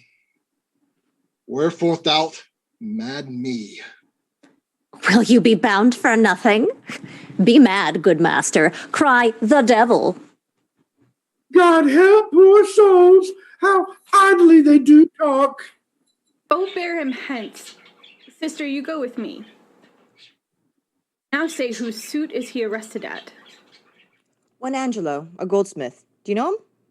I know the man. What is the sum he owes? 200 ducats. Say, how grows it due? Due for a chain your had been had of him. He did bespeak a chain for me, but had it not. Whereas your husband, all enraged today, came to my house and took away my ring, the ring I saw upon his finger now. Straight after did I meet him with the chain. It may be so, but I did never see it. Come, jailer, bring me where the goldsmith is. I long to know the truth hereof at large. God, for thy mercy, they are loose again. And come with naked swords. Let's call more help to have them bound again. Wait, they'll kill us all. I see these witches are afraid of swords. She, that would be your wife now, ran away from you. Come to the center. Fetch our stuff from thence. I long that we were safe and sound aboard. Faith, stay here this night. They will surely do us no harm. You saw they speak us fair, give us gold. Methinks they are such a gentle nation that, but for the mountain of mad flesh that claims marriage of me, I could find in my heart to stay here still and turn witch. I will not stay tonight for all the town. Therefore, away to get our stuff aboard. Thank God that is the end of Act 4. I mean, thank God. What do you mean? Like, you couldn't watch another, like, at least half hour of all that chaos? Just... I mean, this is the show for the Chaotic Tiefling channel, clearly. Like, big love for the mods dealing with chat right now, by the way. Yeah, thanks mods for letting all those things I've said go through. Auto-modded earlier and was like, what? Automod is learning so many new things today. Automod hates us. We subjected a bot to 1,000 hours of chaotic tiefling, and this is the script we got. When technology overthrows us, this will be quoted to us. Yes. Yeah. Give Strike some love. Oh boy. All the love. All of it. Take the night off, Automod. He won't be needed. Yes. We might just have to turn Automod off. Right. I mean... Go rest now. That's a bit dangerous, but, man. More milk, cookies. He can just take a nap. It'll be good. You're good, Automod. It's fine. Like, all the... What are we even doing? Like, everyone's like, I'm horny. I'm angry. I'm scared. Like, this is just college. It's a normal Saturday night. Yeah. This show is pretty just much college. Listen,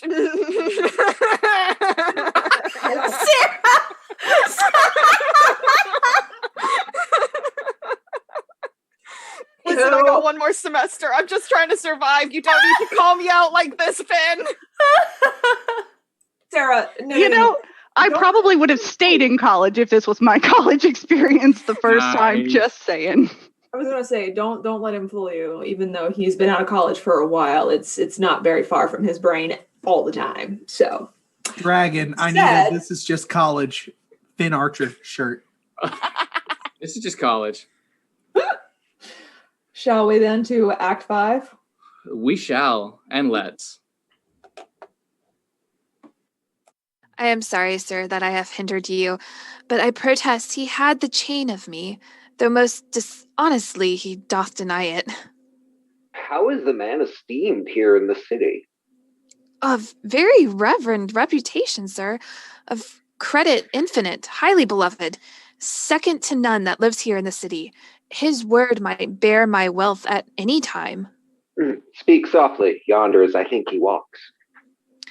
'Tis so, and that self-chain about his neck, which he forswore most monstrously to have.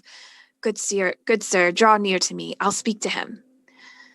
Senor Antipholus, I wonder much that you would put me to this shame and trouble, and not without some scandal to yourself, with circumstance and oath so to deny this chain which now you wear so openly. Besides the charge, the shame, imprisonment, you have done wrong to this, my honest friend.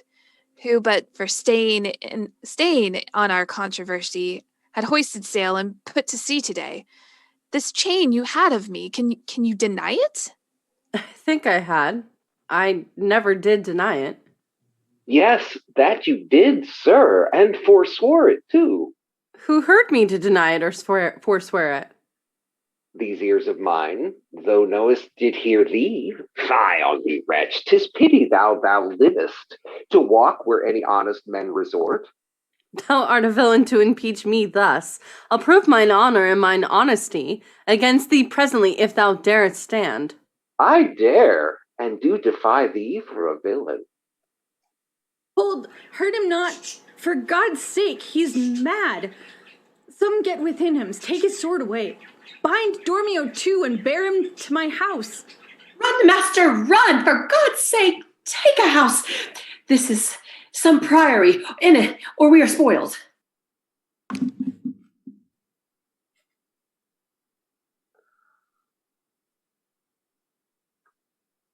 Hey, Abbess.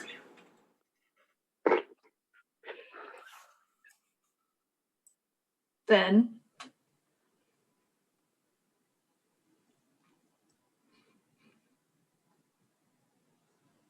Is the abbess a servant? hold on. Yes, I believe so.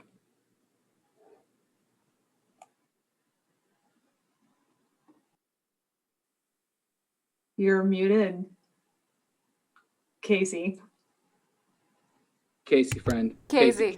Casey. Casey. Casey. Daisy! You're muted! I didn't. Is this servant? Okay. And therefore came it that the man was mad. The venom clamors of a jealous woman, poisoned more deadly than a mad dog's tooth.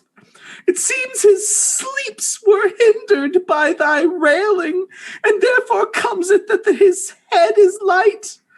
Thou sayest his meat was sauced with thy upbraidings. Unquiet meals make ill digestions. Therefore, the raging fire of fever bred. And what's a fever but a fit of madness? Thou sayest his sports were hindered by thy brawls, sweet recreation barred. What doth ensue but moody and dull melancholy? Kinsman to grim and comfortless despair, and at her heels a huge infectious troop of pale, distempered, and foes to life. In food, in sport, and life-preserving rest to be disturbed, would mad or man or beast, the consequences is then thy jealous fits have scared thy husband from use of wits. She never reprehended him but mildly, when he demeaned himself rough, rude, and wildly. No. Rebukes and answer not. She did betray me to my own reproof. Good people, enter and lay a hold of him. No, not a creature enters in my house. Then let your servants bring my husband forth. Neither. He took his place for sanctuary, and it shall privilege him from your hands, till I have brought him to his wits again, or lose my labors by assaying it. I will attend my husband, be his nurse, diet his sickness, for it is my office, and it will have no attorney but myself. And therefore let me have him home with me. Be patient, or I will not let him stir, till I have used the approved means I have with wholesome syrups, drugs, and holy prayers to make him a formal man again. It is a branch and parcel of mine oath, a charitable duty of my order. Therefore, depart and leave him here with me. I will not hence and leave my husband here, and ill it doth beseem your holiness to separate the husband and the wife. Be quiet and depart. Thou shalt not have him. Complain unto the Duke of the indignity. Go. I will fall prostrate at his feet and never rise until my tears and prayers have won his grace to come in person hither and take perforce my husband from the abyss. By this, I think the dial points at 5. Anon, I'm sure the Duke himself in person comes this way to the melancholy vale, the place of death and sorry execution behind the ditches of the abbey here. Upon what cause? To see a reverend Syracusian merchant, who put unlucky into this bay against the laws and statutes of this town, beheaded publicly for his offense. See where they come. We will behold his death. Kneel to the Duke before he pass the abbey. Yet again, once again, proclaim it publicly. If any friend will pay the sum for him, he shall not die. So much we tender him. Justice, most sacred Duke, against the abbess. She is a virtuous and a reverend lady. It cannot be that she hath done thee wrong. May it please your grace. My husband, whom I made lord of me and all I had at your important letters, this ill day a most outrageous fit of madness took him, that desperately he hurried through the street, with him his bondsman, all as mad as he is, doing displeasure to the citizens by rushing in their houses, bearing thence rings, jewels, anything his rage did like. Once did I get him bound and send him home, whilst to take order for the wrongs I went, that here and there his fury had committed. Anon, I wot not by what strong escape, he broke from those that had the guard of him. And with his mad attendant and himself, each one with ireful passion, with drawn swords, met us again, and madly bent on us, chased us away, till raising of more aid, we came again to bind them. Then they fled into this abbey, whither we pursued them. And here the abbess shuts the gates on us and will not suffer us to fetch him out, nor send him forth that we may bear him hence. Therefore, most gracious Duke, with thy command let him be brought forth and borne hence for help. Long since thy husband served me in my wars, and I to thee engaged a prince's word, when thou didst make him master of thy bed, to do him all the grace and good I could. Go, some of you, knock at the abbey gate, and bid the lady abbess come to me. I will determine this before I stir.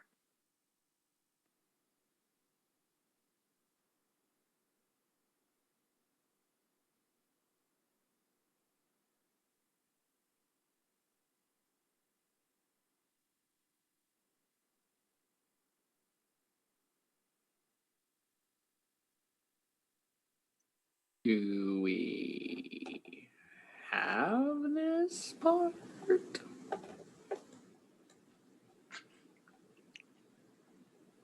Did you use complete works? No. I think Casey's like trying to get back onto it. I see his face like scrambling. Line 170. And muted once again. He jumped in on Abbas a minute ago. Who am I? Where are we at? I don't know. Abbas, you did such a great job as Abbas. You're gonna keep going. What line are we at? We're at the messenger. We're not at the abbess. Oh, well then. Messenger. At 170. Servature is all things. I guess Servants so. is all things. I can take it. Oh, Mistress Shipton, save yourself. My master and his man are both broke loose, beaten the maids a row, and bound the doctor, whose beard they have singed off with brands of fire. And ever as it blazed, they threw on him great pails of puddled mire to quench the hair. My master preaches patience to him, and while his man with scissors nicks him like a fool. And sure, unless you send some present help between them, they will kill the conjurer. Peace, fool. Thy master and his men are here, and that is false thou dost report to us. Mistress, upon my life, I tell you true. I have not breathed almost since I see it. He cries for you and vows if he can take you to scorch your face and disfigure you. Hark, hark, I hear him. Mistress, fly, be gone. Come, stand by me, fear nothing. Guard, with halberds. Ay me, it is my husband. Witness you that he is borne about invisible. Even now, we housed him in the abbey here, and now he's there, past thought of human reason. Justice, most gracious Duke, oh, grant me justice. Even for the service that I have long since I did thee, when I bestride thee in wars and took deep scars and saved thy life, even for the blood that I lost for thee, now grant me justice.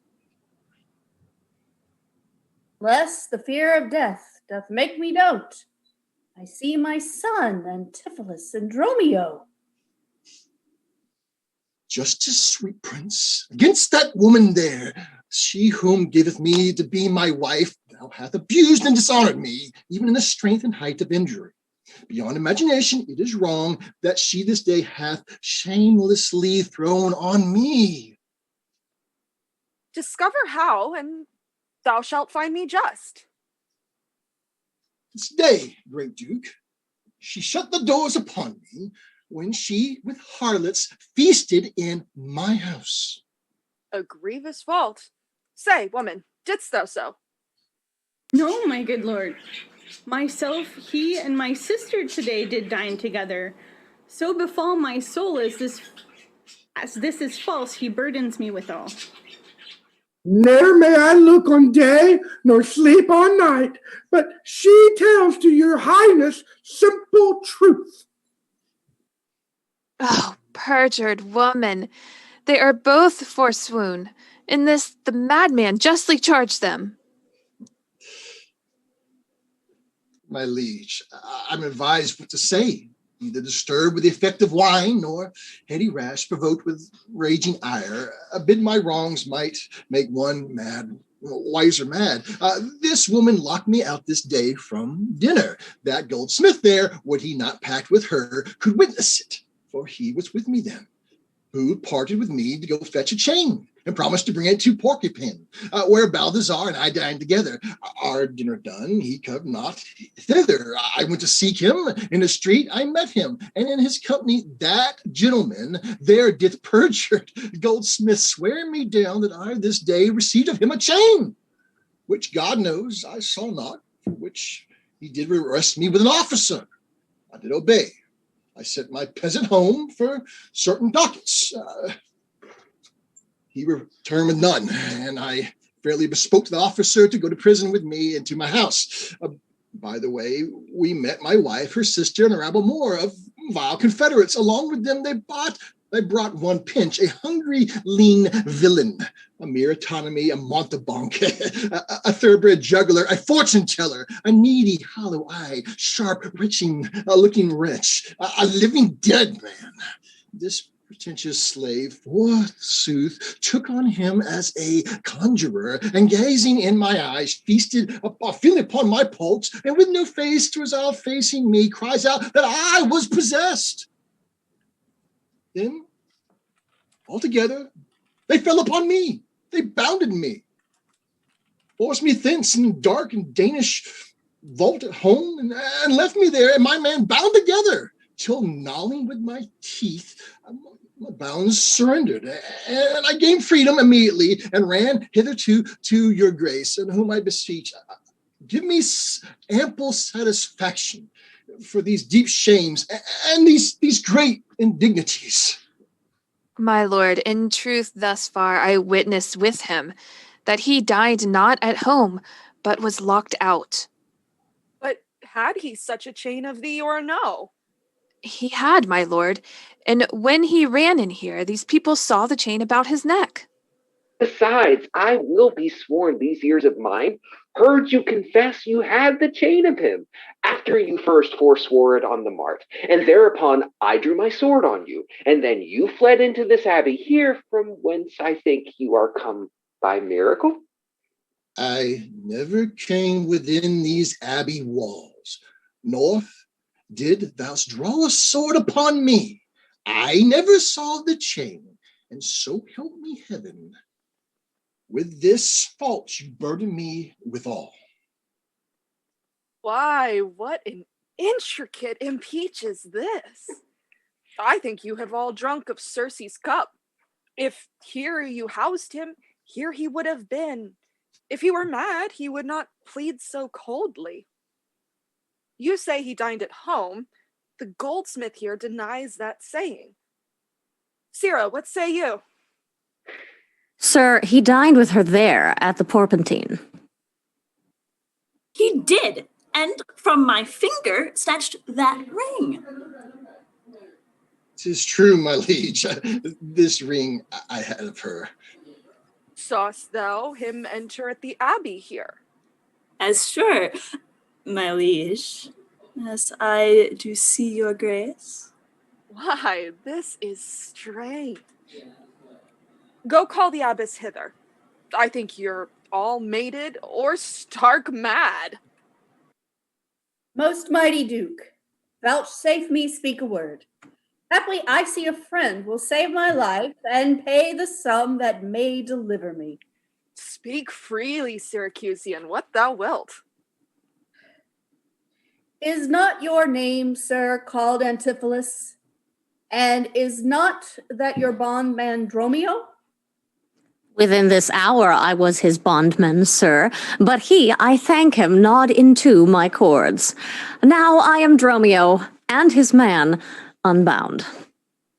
I am sure you both of you remember me.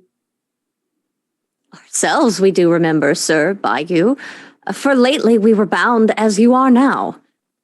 You are not Pinch's patient, are you, sir? Why look you strange on me? You know me well. I never saw you in all my life till now. Oh, grief hath changed me since you saw me last, and careful hours with time's deformed hand have written strange features in my face. But tell me yet, dost thou not know my voice? Neither. Dromio, nor thou? No, trust me, sir, nor I. I'm sure thou dost. Aye, sir, but I am sure I do not. And whatsoever a man denies, you are now bound to believe him. Not know my voice. Oh, time's extremity. How hast thou so cracked and splitted my poor tongue in 7 short years that here my only son knows not my feeble key of untuned cares. Though now this grained face of mine be hid in sap-consuming winter's drizzled snow, and all the conduits of my blood froze up, yet hath my night of life some memory, my wasting lamp some fading glimmer left, my dull deaf ears a little used to hear. All these old witnesses, I cannot err. Tell me, thou art my son Antipholus. I never saw my father in my life. But 7 years since, Syracuse boy, thou knowest we parted, but perhaps, my son, thou art shameless to acknowledge me in my misery. The Duke and all that know me in this city can witness with me that it is not so. Never I saw Syracuse in my life. I tell thee, Syracusian, 20 years have I been patron to Antipholus, during which time he ne'er saw Syracuse. I see thy age and dangers make thee dote. Most mighty Duke, behold a man much wronged. I see 2 husbands, or mine eyes deceive me. One of these men is genius to the other. And so of these, which is the natural man and which the spirit? Who deciphers them? I, sir, am Dromio. Command him away. I, sir, am Dromio. Please let me stay. Aegon, art thou not, or else his ghost? My old master, who hath bound him here? Whoever bound him, I will let loose his bonds and gain a husband by his liberty. Speak, old Aegeon, if thou beest the man that hadst a wife once called Emilia, that bore thee a burden, 2 fair sons. Oh, if thou beest the same Aegeon, speak, and speak unto the same Emilia. Why, here begins his morning story right. These 2 Antipholuses, these 2 so alike, and these 2 Dromios, one in semblance. Besides his urging of her wreck at sea, these are the parents to these children which accidentally are met together. I dreamed not thou art Emilia. If thou art she, tell me, where is that son that floated with thee on the fatal raft? By men of Epidamnum, he and I and the twin Dromio all were taken up. But by and by, rude fishermen from Corinth by force took Dromio and my son from them, and me they left with those of Epidamnum. What then became of them I cannot tell. I to this fortune that you see me in. Antipholus, thou camest from Corinth first. No, sir, not I. I came from Syracuse. Stay, stand apart. I know not which is which. I came from Corinth, my most gracious lord. And I with him. Brought to this town by that most famous warrior, Duke Melipin, your most renowned uncle. Which of you 2 did dine with me today? I, gentle mistress. And are you not my husband? No, I say nay to that. No, I say nay to that.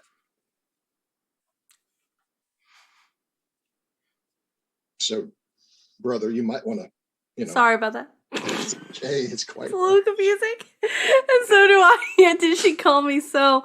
And this fair gentlewoman, her sister here, did call me brother. What I told you then, I hope I shall have leisure to make good. If this be not a dream, I see and hear. That is the chain, sir, which you had of me. I think it be, sir. I deny it not. And you, sir, for this chain did arrest me.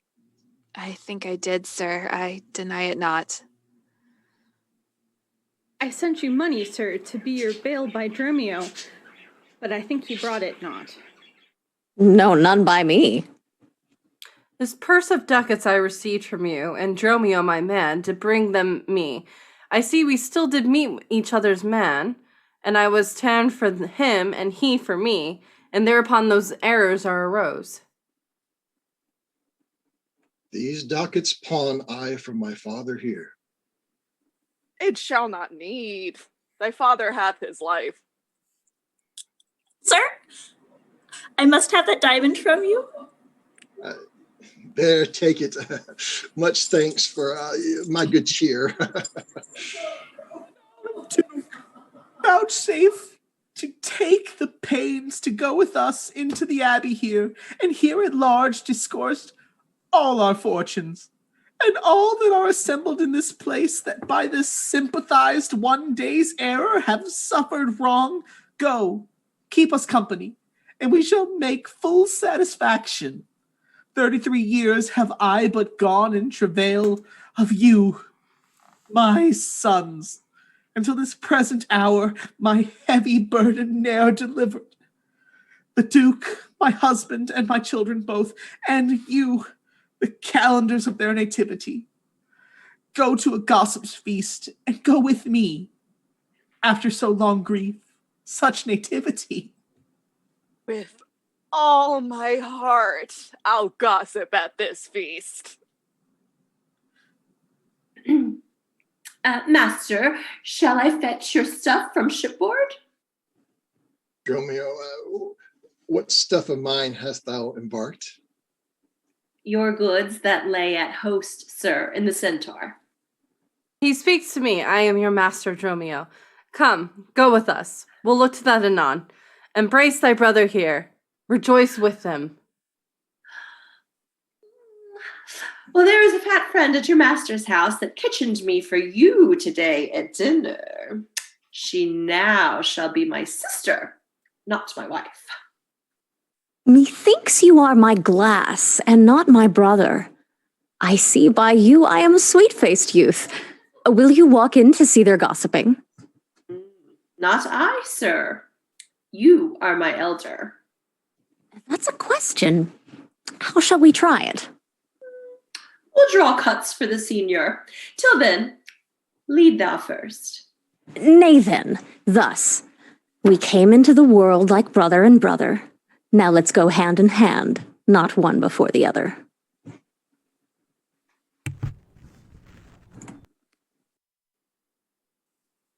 Love it.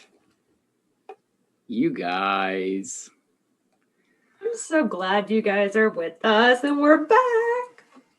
We're back, baby. Look at me. Chaos and all. I am the adversary. Chaos and all. Yup. Sarah, I don't know if the popcorn was an intentional choice for the Duke. Yes. Brilliant. It was the best day of the Duke's life. Just the best day. Yes. Sorry for the slip up. I think I literally just brought the two lines together for that one. Because they're back to back. It was so confusing. That was incredible.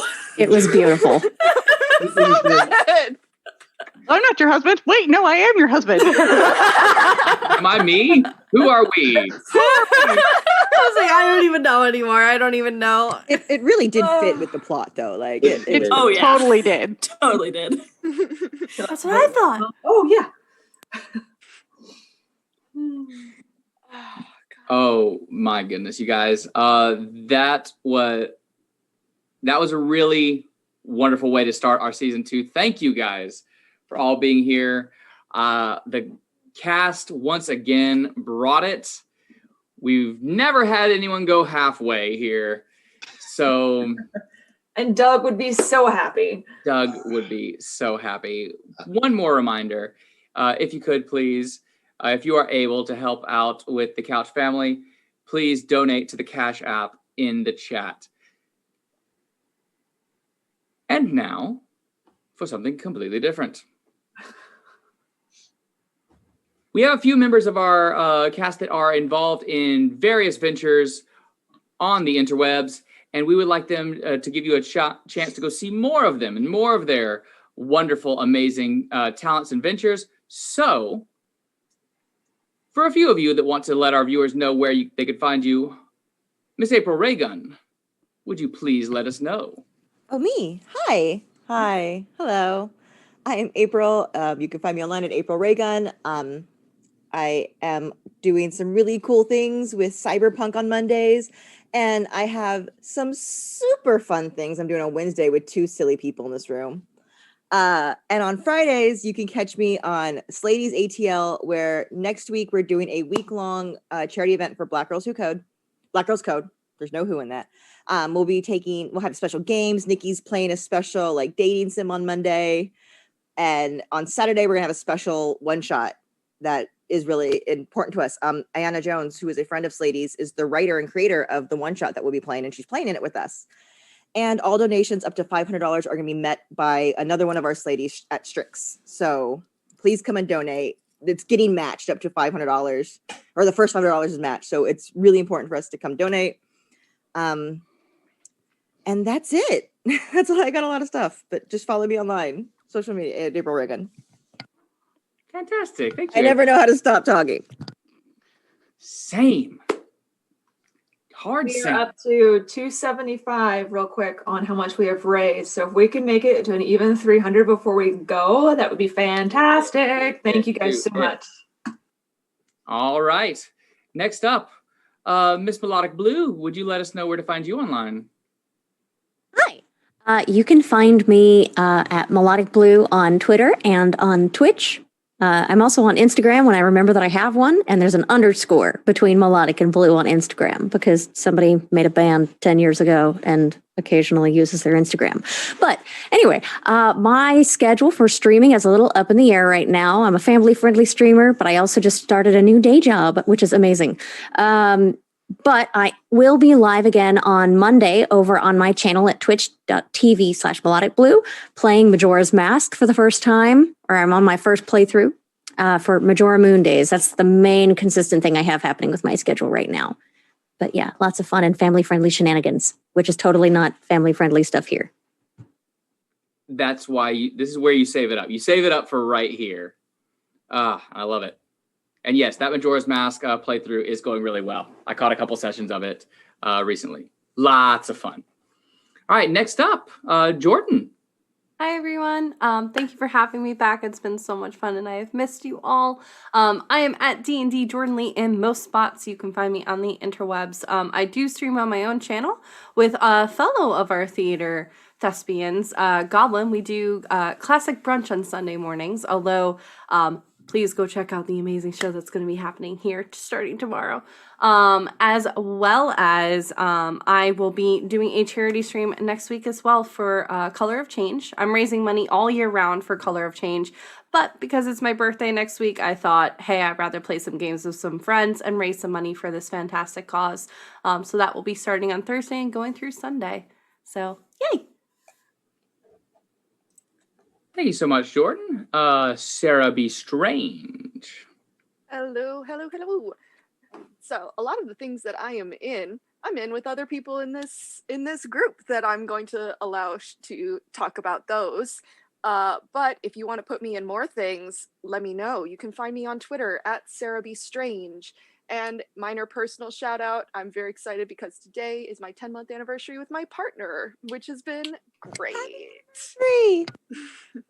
So let me know if you want me in TTRPG streams. I will play just about anything if you want some of this utter weirdness in your group.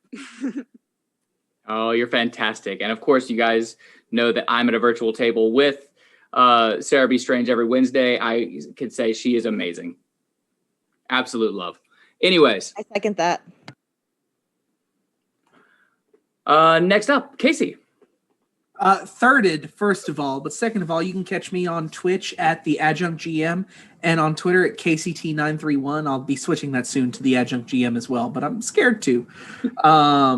We play The Witcher tabletop RPG on Fridays from R. Telsorian. You can see Sarah B. Strange as well as Ye Olde Dragon in that. It's a great show, and we're having a lot of fun with it. I'll be announcing soon my official first major charity stream as an ambassador for Jasper's Game Day, a charity focused on mental health and suicide awareness, especially amongst teens and young people. And stay tuned. If you want to help with that, feel free to reach out to me, but we're going to be doing something to raise money for them very soon. Otherwise, yeah, as an English teacher at a community college, let me say, let's help send young Miss Couch to school. Please donate. Please. Thank you, Casey. Appearing for the first time on our stream tonight, Miss Celine. Sorry, I was super excited because we hit 325. So yeah, we did. That's so cool. All right. So I'm Celine. Yes, it's spelled funny. I'm sorry. It's a D&D character name, whatever, long story. Anyway, I am at Celine everywhere because it is so unique. Yay. You will actually see me on Twitch, D&D Jordan Lee's stream next Thursday for a one-shot game to fundraise for Color of Change. And I'm so excited. And I am looking forward to participating more. So feel free, reach out, cast me. This was a blast. I'm so excited. And we were so happy to have you. All right. Last but not least on our list of shout outs, Ms. Trieste. I do not stream myself, but I am going to be appearing on our. So I spoke up. Whoa. At another plug. I'm like super excited about that. Your mic keeps going. We got some audio like in and out with. You're like. Yep. Okay, let me try getting closer to the mic and see if that works. So I don't stream on my own, but I do appear on the Sunday Brunch Club. So I had spoken up to see if we could shout that out one more time. I'm super excited. Sunday mornings at what's the is it 11 o'clock? You guys 11 Eastern. It's at 9 o'clock in real people time, but 11 Eastern also works. It's going to be a lot of fun. I'm super excited. It'll be my first stream, other than what streams may come, like my first ongoing stream. So like, come and show us some love. Totally would love to see everybody there. And also donate, because that's an awesome cause too. So I'm going to add in there. Yeah. Yes, you will find us tomorrow morning questing in the land of Itharia. So that is going to be a blast. And for those of you that got upset that I wasn't playing a Bardin surprise party. And you're playing a bard in the game that I'm not in. I'm so angry I picked up my mic for this. So that happened. Welcome to April's TED Talk. Yeah. It's coming after Jordan's. Yes. Next up, I have so many thoughts. Whew. But yes, please join us on Chaotic Tiefling. We're always doing new and different things, TTRPG, theater related, occasional gaming. So please join us for all of those lovely ventures. But as we close out tonight, I want to remind you all just how happy we are that you joined us for our reading of The Comedy of Errors. Please, if you liked what you saw, tell others about the show, what streams may come. Here on Chaotic Tiefling, we have a new schedule, and we'll be doing this once a month from here on. So if you would, please join us for our next episode on March 20th for our portrayal of Love's Labor's Lost. However, if you find yourself in need of a Shakespeare fix in our absence, all of our previous episodes are uploaded on YouTube under the Chaotic Tiefling ATL.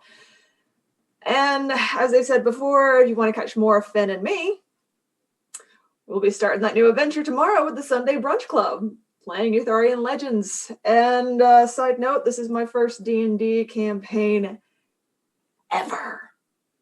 Yeah. Ever. First D&D character, all of its first ever. Ah, memories. Or go home. Go big or go home. Go big or go home. Yeah, sure. And please remember to toss a sub to your favorite Twitcher. Show some love to the creators that are making joy in your life. And please, everyone, round of applause, shake hands, snap it up for our wonderful producer, Babs the Bat, for bringing you this show on her channel. Without her hard work, none of this would have been possible, and we would not be able to share all this loveliness with you. Especially not today. If you would, yes. So much do we owe Babs the Bat. If you would like to connect with us, Jess or myself, you can follow us on Twitter at Bloodhaven Bard or Jessica Skell. Until the next show, be good to yourself and be good to each other. We will all get through this and back under the stage lights once more. Give us your hands if we be friends. We love you. We'll miss you. Till it's showtime again.